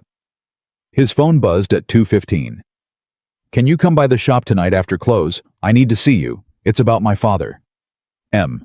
She was already at the shop then. She'd come in while he was working, gone straight to her office, and he hadn't even known. He typed back, "I'll be here." He arranged Lily with Danny's wife again, the third time in 4 days, and he felt the weight of it, felt himself leaning on people, which he never did, and at 6 o'clock the last of the men clocked out, and the shop emptied, and it was just the two of them. Again, the way it always ended up. Madison came out of her office. She looked better than she had at the hospital. She'd slept changed, put herself back together, but there was something different in her. Something set, and Ethan couldn't read it, and not being able to read her scared him more than anything. "I saw Carol come in today," she said. "One of the guys told me." "What did she say to you?" "That I'm a fortune hunter. That your father will fire me the second he finds out. That you always choose your dad in the end, and I'll be the one left holding the pieces." He said it flat, all of it, no softening. Standard stuff. Madison closed her eyes for a second. "I'm so sorry. She had no right. She wasn't wrong about the important part, though, was she?" Ethan leaned against the bench. "Your dad owns 40%. He can make me gone, and you've spent your whole life choosing him." He wasn't accusing her. He was just laying it on the table the way you laid out all the broken pieces before you started a repair so you could see the whole job. "So before you tell me whatever you came to tell me, I need you to tell me one true thing. When you went in that hospital room last night, what did you say when he asked who drove you?" Madison looked at him. "I told him the truth," she said. The shop went very still. "I didn't tell him everything," she went on. "I took your advice. I didn't hand a dying man a war. But when he asked who drove me, I didn't say, just an employee. I said Ethan Carter. He works at the shop. He's a good man and he's become a friend, and he dropped everything to get me here." She held his eyes. "And my father, flat on his back, tubes in his arm, my father looked at me for a long time and he said, 'A friend,' just like that, 'a friend.' And I said yes, and he said, 'Madison, I've known you 31 years. You don't have friends. You have a company and a schedule.'" Her voice caught. "And I said, 'I know, Dad. I'm trying to change that.'" And he closed his eyes, and he didn't say anything else, and I sat with him until he fell asleep. Ethan didn't breathe. "So no," Madison said. "I didn't choose him. For the first time in my whole life, standing in a hospital room with my father asking me a direct question, I didn't lie to protect myself, and I didn't lie to please him. I told the truth, and I let it be uncomfortable. And I know that doesn't sound like much. But Ethan, I have never done that. Not once. In 31 years. And I did it for you." She took a breath. "Carol's wrong. I'm not going to choose him. Those days are over. I decided that in the hallway with your text on my phone, and I've decided it about 40 more times since." Ethan felt the ground steady under him just slightly for the first time in days. But there was still the other thing, the bigger thing, and he made himself ask it. "Then what did you come to tell me? You said it was about your father." And Madison's face changed, and Ethan's stomach dropped, because whatever set look she'd been carrying, this was the reason for it. "He wants to meet you," she said. Not as a threat. At least I don't think so. He said," She pressed her thumbnail to her lip, that tell he knew so well. He said, "Bring your friend by. I want to see the man who does the thing you couldn't get 100 employees to do." Meaning, get me to slow down. Get me to call somebody at midnight. Get me to say I'm trying to change. She looked at him. "He wants you to come to the hospital tomorrow. He asked for you by name." Ethan let out a slow breath. "Madison, that's not a friendly invitation. You know that. A man like your father who owns 40% of my job, who Carol says finds out everything he asks the furniture guy to come by. That's not tea. That's an interview. That's him getting a look at me so he can decide whether to remove me. Maybe. Not maybe. That's what it is." "Then let it be what it is," Madison said, and her voice hardened, and there she was again, the fierce one under the scared one. "Let him look at you. What are you afraid he'll see? A man who works with his hands and reads on his lunch break and raises his daughter alone and drove a woman he barely knew to a hospital at midnight and asked for nothing. Let him see all of it, Ethan. If my father is going to remove you from my life, make him do it, looking you in the eye. Don't do it for him by staying away. That's the wall again. That's you deciding the ending so you don't have to live through it." Ethan looked at her. "You keep doing that," he said quietly. "Every time I put up a wall, you name it before I finish building it. Because I built the same walls first. I know every brick." She stepped closer. "Come to the hospital tomorrow. Meet my father. Whatever happens, happens. But we do it on our feet in the open as two people who aren't ashamed of a single thing. That's the only way I know how to do this now. The hiding is over. I've been hiding my whole life. My name, my father, the mystery novels, the loneliness, all of it. And it made me the most successful and the emptiest person I know. I'm done. So please, come meet him.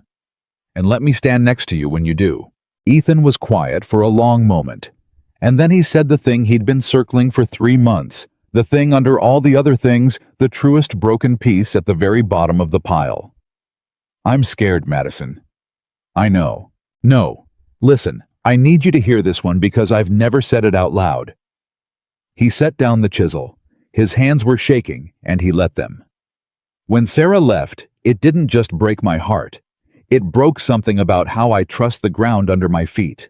Because I didn't see it coming. 8 years, and I didn't see it coming, and I'm the guy who sees everything. I look at a piece of wood, and I know its whole history.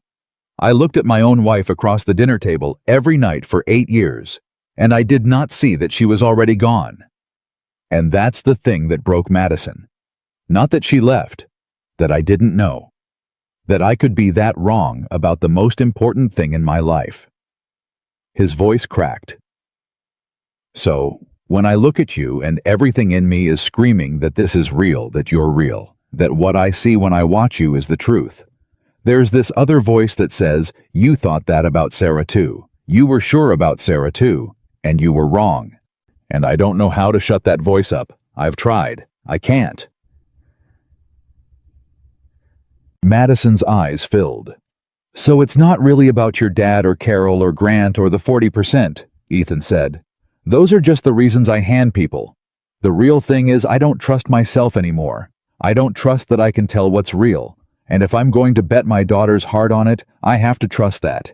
And I don't. Not yet. Maybe not ever." The shop was silent. And Madison did something Ethan didn't expect. She didn't argue. She didn't name the wall this time. She just walked over slowly, and she stood right in front of him, close enough that he had to look at her, and she said very quietly, "You want to know the difference between me and Sarah? Madison, you couldn't see Sarah leaving because Sarah was hiding it from you.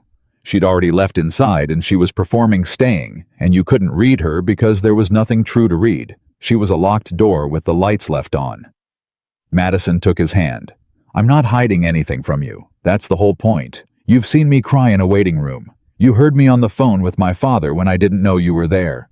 You know about the shop and the shell company and the fiancé and the mystery novels and the fact that I've been chasing my daddy's approval for 31 years and never got it. There is nothing left to hide, Ethan. I've handed you all of it. So the thing you're scared of being wrong, not seeing it coming, you can't be wrong about a person who's shown you everything. You can only be wrong about the ones who hide. And I am done hiding. Forever. That's the difference. Ethan stared at her, and he understood that she'd just handed him the one thing he'd needed, and couldn't have named not a promise she wouldn't leave, because nobody can promise that, but something better. Transparency. She was telling him he wouldn't be blindsided because there was nothing left in the dark. Whatever came, he'd see it coming. And for a man whose deepest wound was not seeing it coming, that was everything. "Okay," he said. His voice was barely there. "Okay. Okay, I'll come to the hospital. I'll meet your father. And whatever he does, I'll stand there and let him do it, looking me in the eye." He swallowed. "And Madison, the thing I said in the shop, about wanting the real one. I still want it. I've been trying to take it back for a week and I can't because it's true, and you taught me to stop taking back the true things." He looked at her. "So I'm not taking it back. I want the real one, all of it. The tired one, the scared one, the one who cries in waiting rooms. I want her. I'm scared out of my mind, and I want her anyway. And Madison Cole." Madison Whitfield, the most successful and the loneliest person Ethan had ever met, put her face against his chest the way she had in the hospital. Except this time, there was no crisis at all. Just two people in an empty workshop, finally standing on the same ground, and Ethan put his arms around her and held on, and neither of them said anything, because there was nothing left that needed saying. They stood like that for a long time, and then Madison pulled back just enough to look up at him, and she smiled, a real one, not the manual kind, and she said, "There's something I have to tell you, before tomorrow, before you meet him." "Okay. When my father sold me the shop and kept 40%, I told you it was so he'd stay connected. That was true, but it wasn't the whole truth." Her smile turned rueful. "The whole truth is that he didn't think I'd last a year. He kept 40% because he was sure I'd get bored or fail or move on to the next dramatic gesture, and he wanted to be positioned to buy it back cheap and hand it to—" She paused, "to Grant. That was the plan. Sell the sentimental 60% to his emotional daughter, watch her flame out, and pass the whole thing to the protege he always wished was his son." Ethan went cold. Grant knew that. Grant absolutely knew that. That's why he showed up at the hospital. He wasn't there for me. He was there because my father had a heart attack, and Grant realized the timeline just moved up, and he needed to remind everybody that he's the heir apparent. Her jaw tightened. "And here's the part that changes everything, Ethan. That's why my father asked to meet you. It's not really about who drove me to the hospital. Grant got to him first this morning. Grant told him about you, about us, about the shop floor. My father asked to meet the man who's, and I quote, distracting his daughter from failing on schedule." She laughed, but it was hard. "He wants to look at you because Grant told him you're a problem. And my father doesn't tolerate problems. He solves them." Ethan absorbed this. The whole shape of the thing had shifted again, and it was worse than he'd thought, and somehow strangely that made him calmer, because at least now he could see the whole job.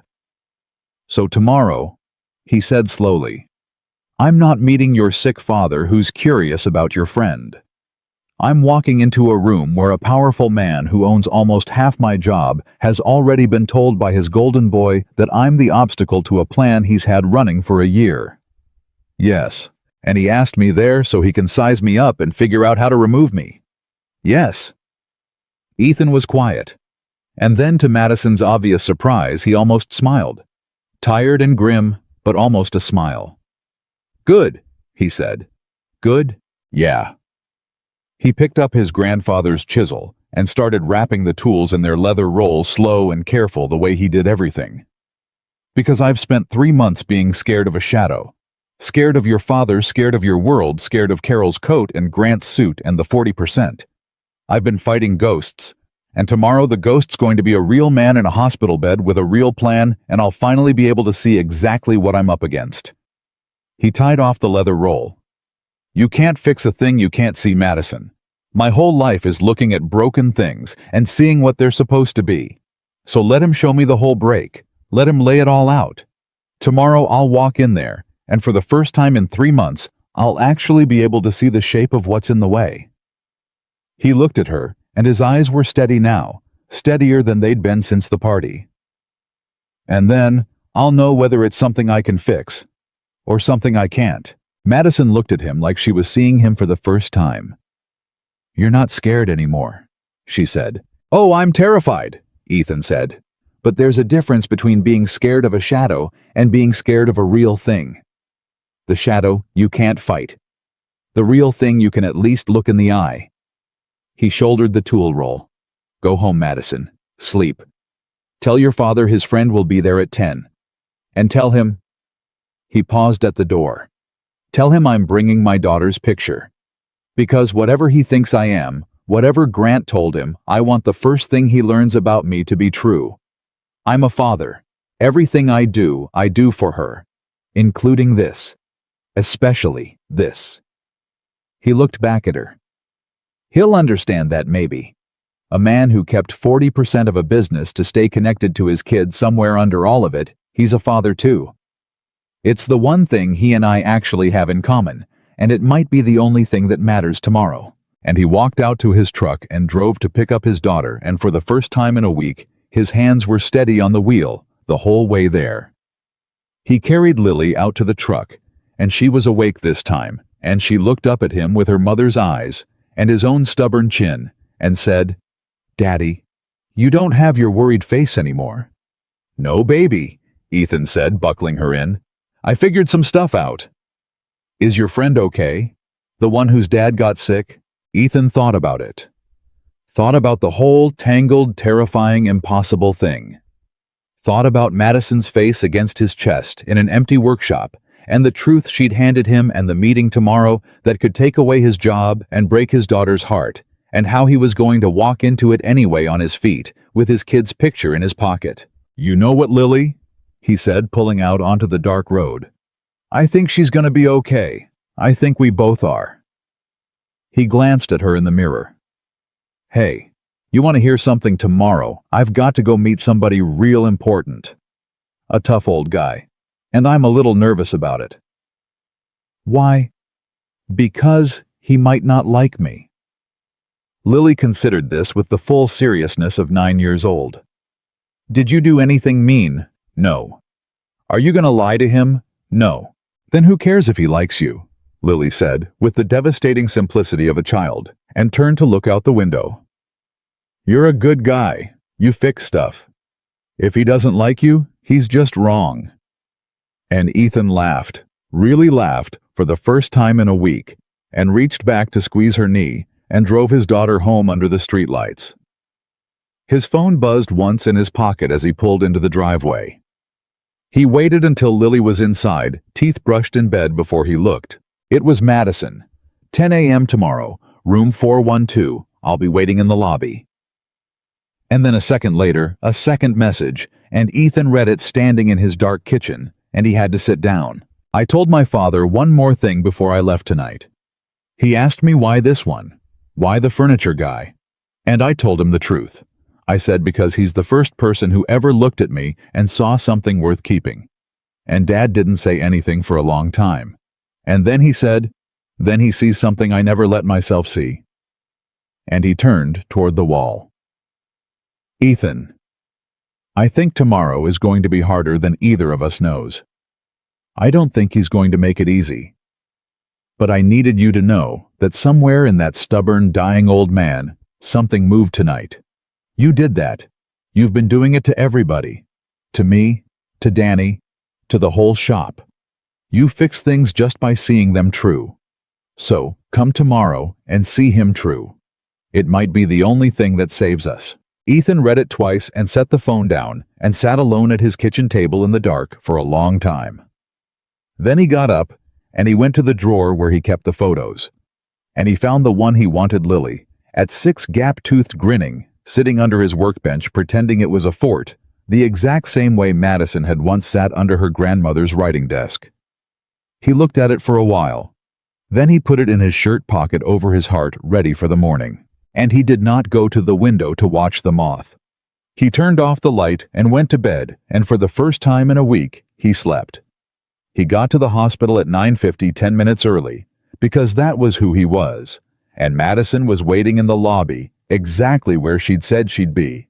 And the second she saw him, she stood up too fast. And Ethan knew before she said a word that something had already gone wrong. "He moved it up," she said. "Grant's already there. He's been in the room for 20 minutes. My aunt, too. They didn't tell me. I found out from a nurse." Her hands were shaking. "Ethan, they're up there right now, the three of them talking about the company, about the future, about, I think they're trying to get my father to sign something, while he's weak, before I could get up there. Carol brought the family lawyer." Ethan felt the whole thing tilt. "Sign what?" "I don't know. Papers. Something that moves the 40% or restructures the ownership, or I don't know. But they didn't want me in the room, which means it's something they know I'd fight." She grabbed his arm. "We have to go up. Now. Madison." He caught her hand. "Slow down. If we go charging in there angry, we lose. You taught me that yourself. You don't hand a man a war from a hospital bed, and you don't walk into a rigged room swinging. We go up calm. We see what's happening. And then we deal with what's actually there, not what we're scared of." She looked at him, and some of the panic went out of her, and she nodded. They rode the elevator up to the 4th floor in silence, Madison's hand in his, and Ethan felt the picture of Lily in his shirt pocket over his heart, and he held on to that. When the doors opened, he could already hear voices from down the hall. Room 412.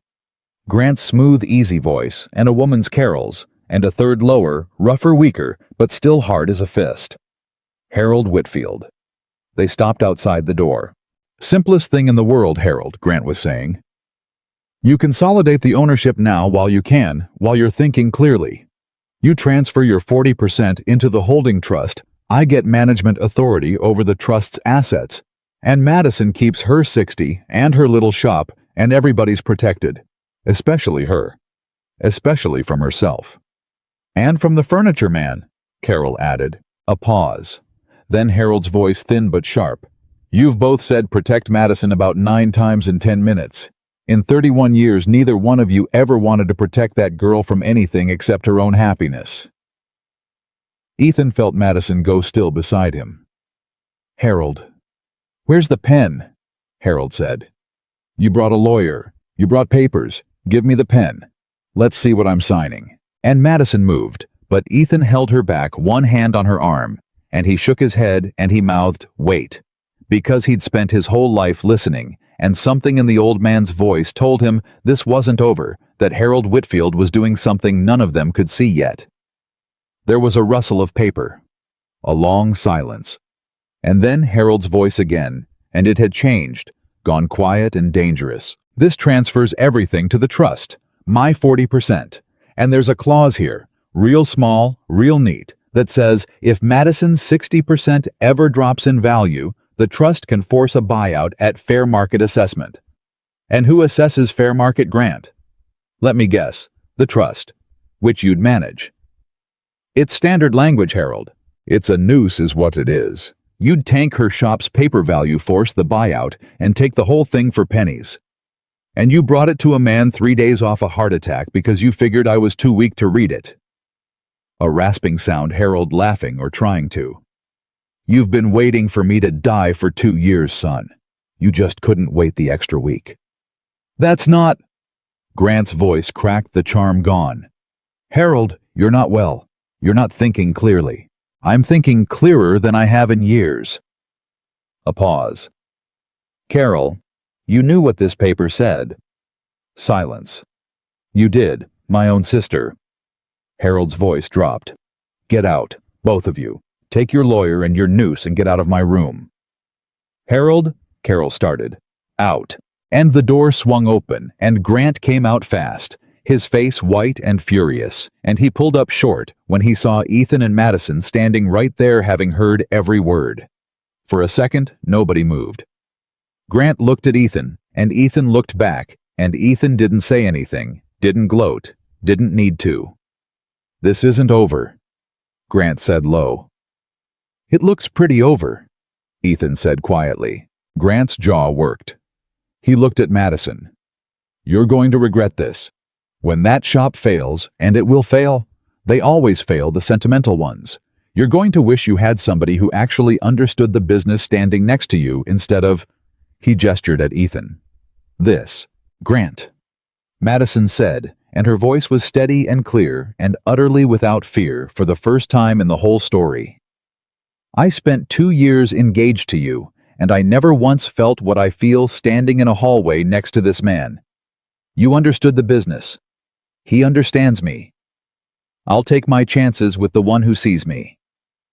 She stepped closer to him. Now do what my father said. Get out. And Grant went. Carol followed, and she paused in front of Ethan, and whatever she'd come to say died on her lips because there was nothing left to say. And she walked to the elevator with her lawyer and her papers and her expensive coat, and the doors closed on all of it.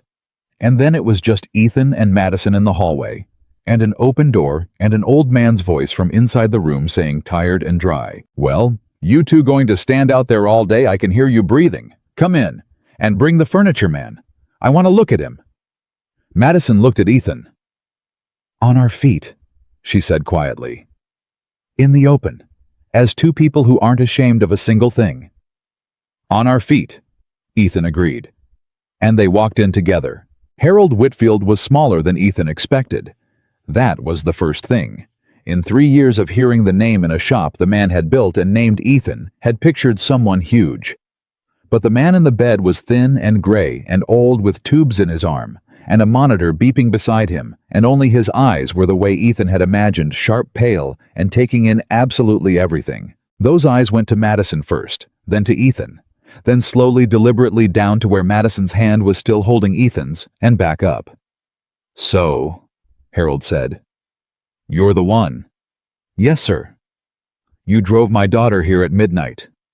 "Yes, sir. And you've been, what did Grant call it, carrying on with her on the floor of my shop?" Harold's eyes narrowed.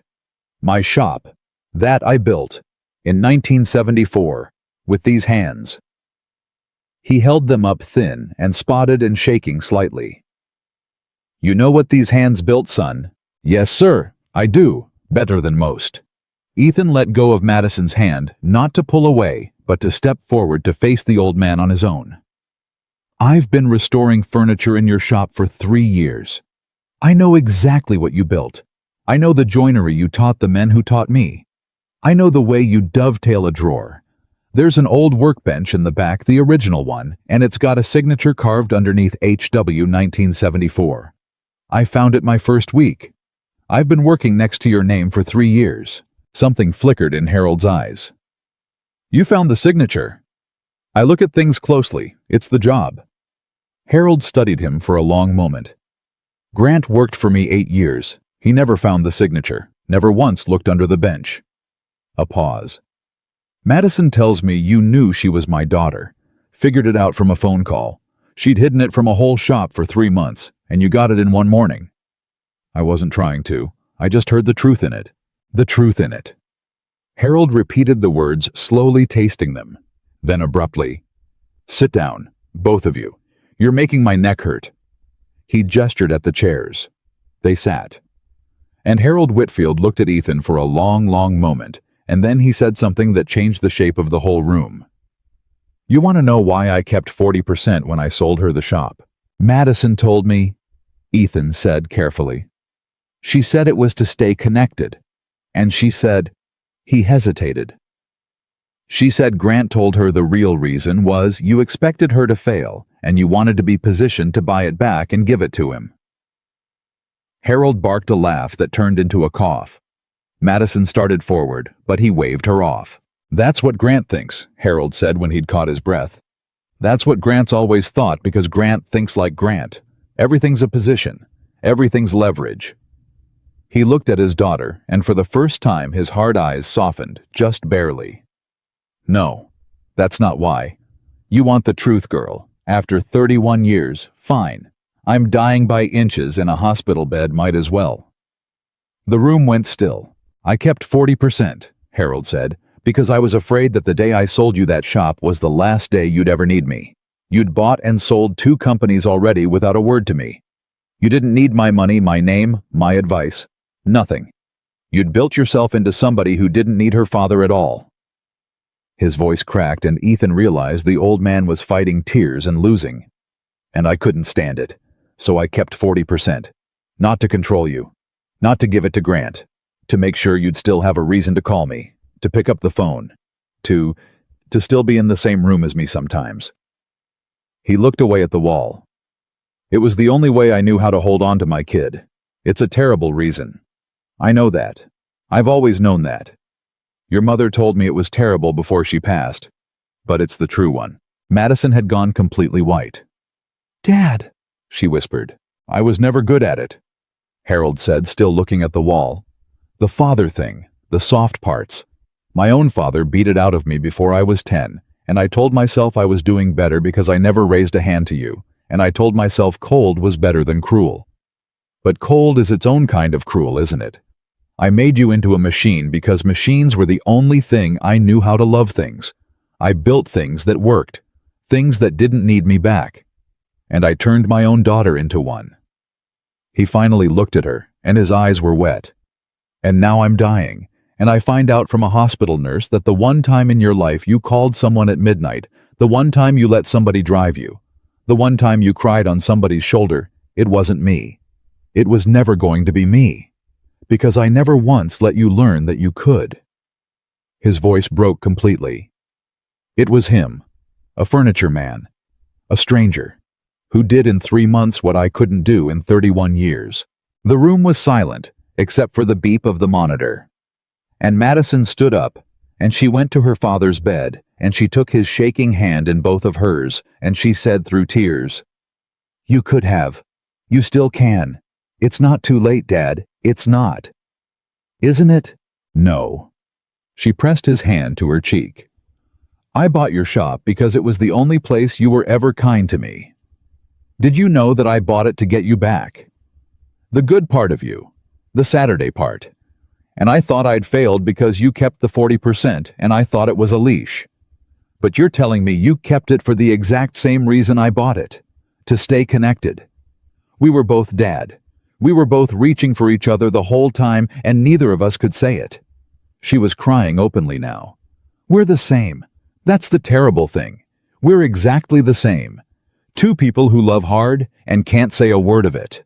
Harold Whitfield put his other hand over his daughter's, and the old man wept silently, the way men of his generation wept, ashamed and unable to stop, and for a long moment Ethan looked away to give them the privacy of it. And then Harold, without letting go of Madison's hand, turned his sharp, wet eyes on Ethan. "You," he said. "Furniture man, come here." Ethan stood and came to the bedside. "Give me your hand." Ethan held it out. Harold took it. His grip was weak, but his eyes weren't, and he turned Ethan's hand over, looked at the calluses, the stain that never fully washed out the small scars of 20 years of work. "Working hands," Harold said. "Good. I don't trust a man whose hands are soft."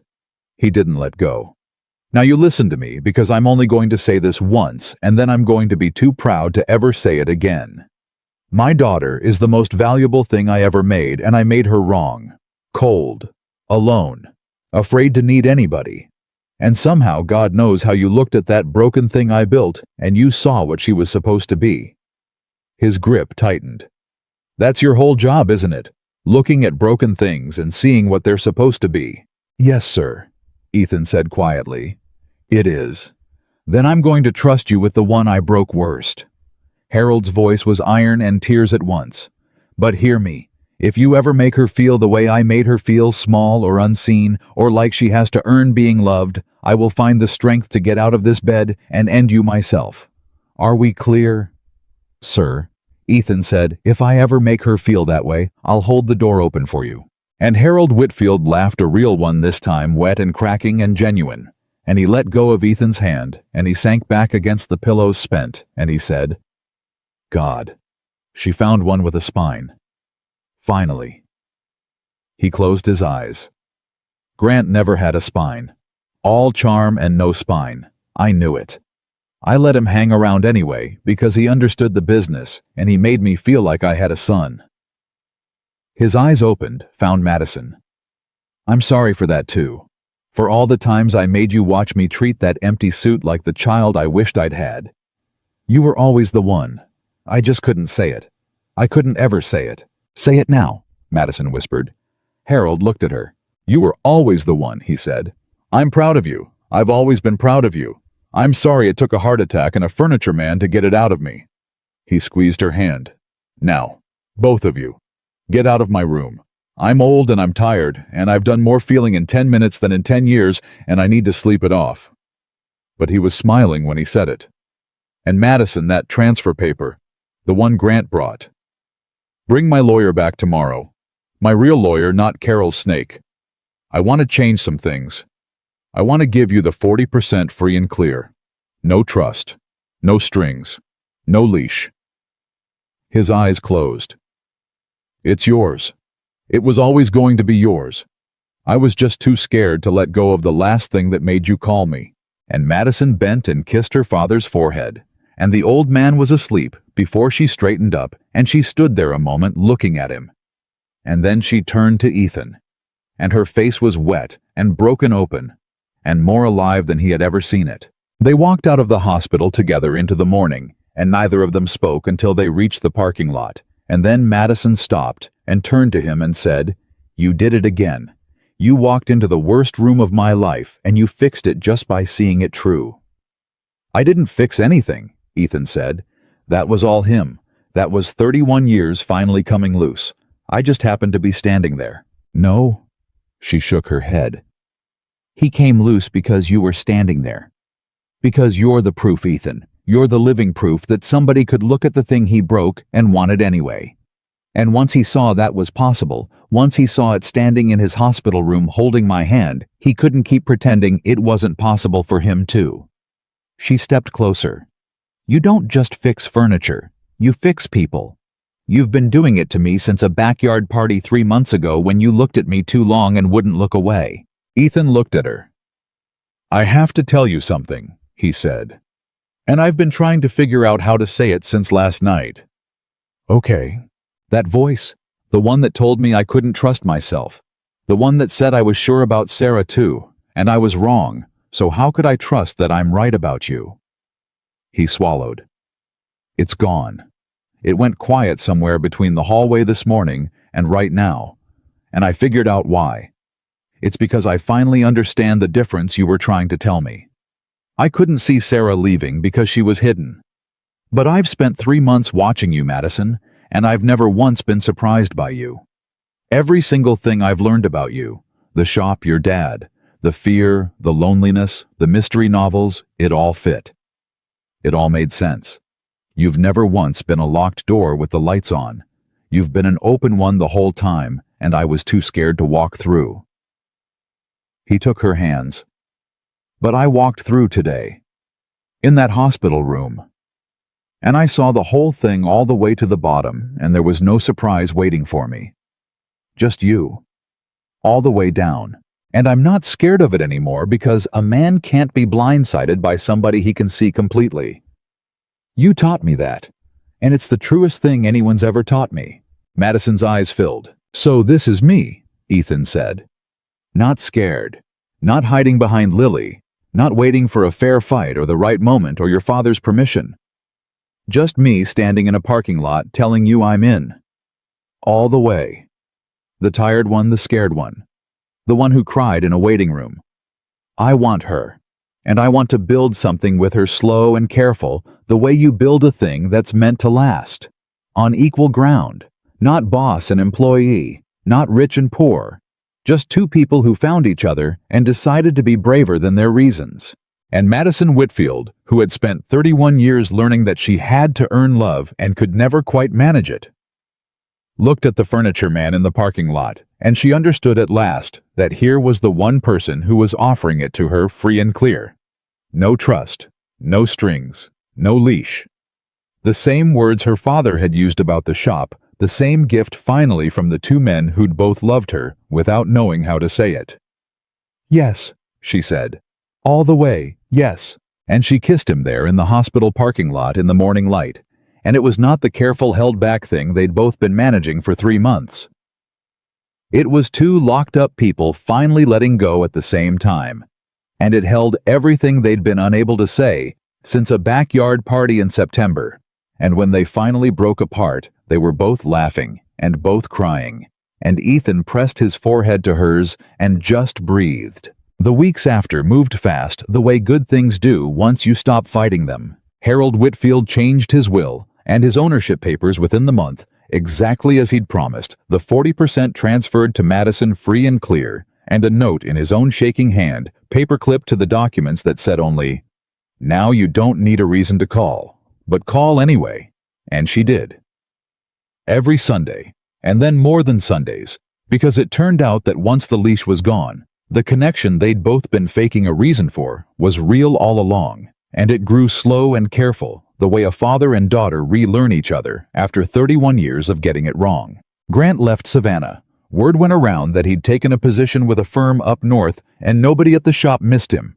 And Harold never spoke his name again, except once, when he told Madison, "The best thing that empty suit ever did for me was force my hand. If he hadn't brought that noose to my hospital bed, I might have died without saying the true thing to you." So, there's that. Carol sent a card at Christmas. Nobody was quite sure how to feel about it, so they let it be. And Madison did the thing she'd told Ethan she would do back at the very beginning. In a hospital garden, she made it fair. She restructured the shop so that no one person had authority over Ethan's department. She was still the owner, but she was no longer his boss in any way that mattered, and she made it public, and she made it clean, because she'd meant what she said. If this was going to be real, it had to be on equal ground, not hierarchy. The men at the shop took it about the way you'd expect. Danny grinned for a week straight, and Pearson said, "About damn time." And nobody in the end was surprised because they'd all seen it coming from the party. Lily met Madison on a Saturday at the shop, and Ethan had never been more nervous about anything in his life. He'd told his daughter the truth, all of it, the way he told her the truth about everything. And Lily had listened with her serious 9-year-old face and asked exactly one question. "Does she make you not have your worried face?" And Ethan had thought about it and said, "Yeah, baby, she does." And Lily had nodded like that settled it, and it did.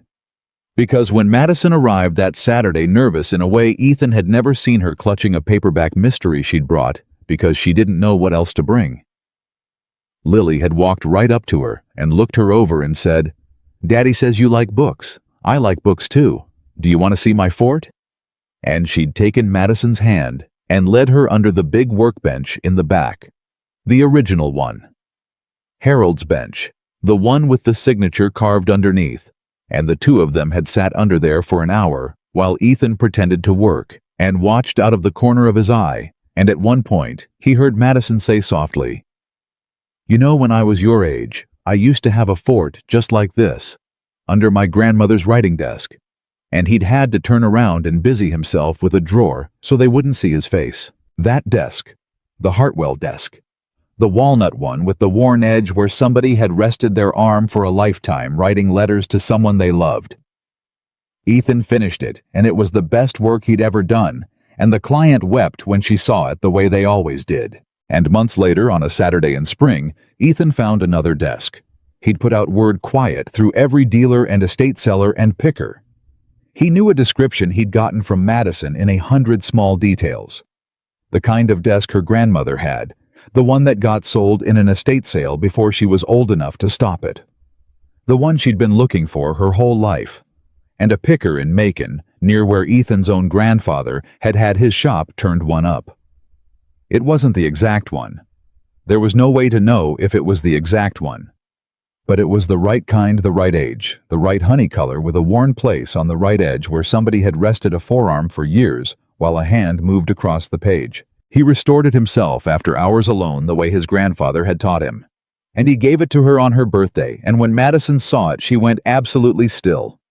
And then she sat down under it right there on the workshop floor, the way she had as a little girl, the way Lily did now, and she cried. And Ethan sat down on the floor next to her, and Lily climbed under there too. And the three of them sat under a 100-year-old desk in a furniture shop that a lonely man had built in 1974 to hold on to something he loved, and Ethan understood finally and completely that he had spent his whole life learning to look at broken things and see what they were supposed to be, and that he had done it at last with his own life. Because the truth was, the thing Madison had whispered in his ear at a backyard party 3 months and a whole lifetime ago.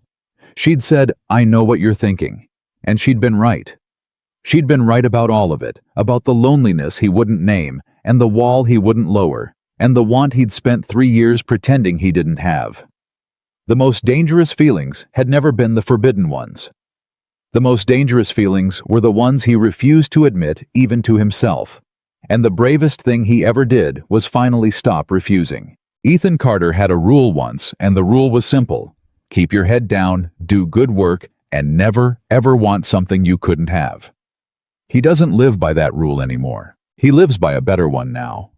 One he learned from an old man in a hospital bed and a woman under a desk and a 9-year-old with her mother's eyes that the things worth having are exactly the things you're most afraid to reach for, and that a life built to avoid getting hurt isn't a life at all, just a very safe and very empty waiting room.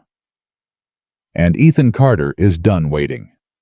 He reached for the thing he was afraid of, and he held on, and it held him back. And that has made all the difference.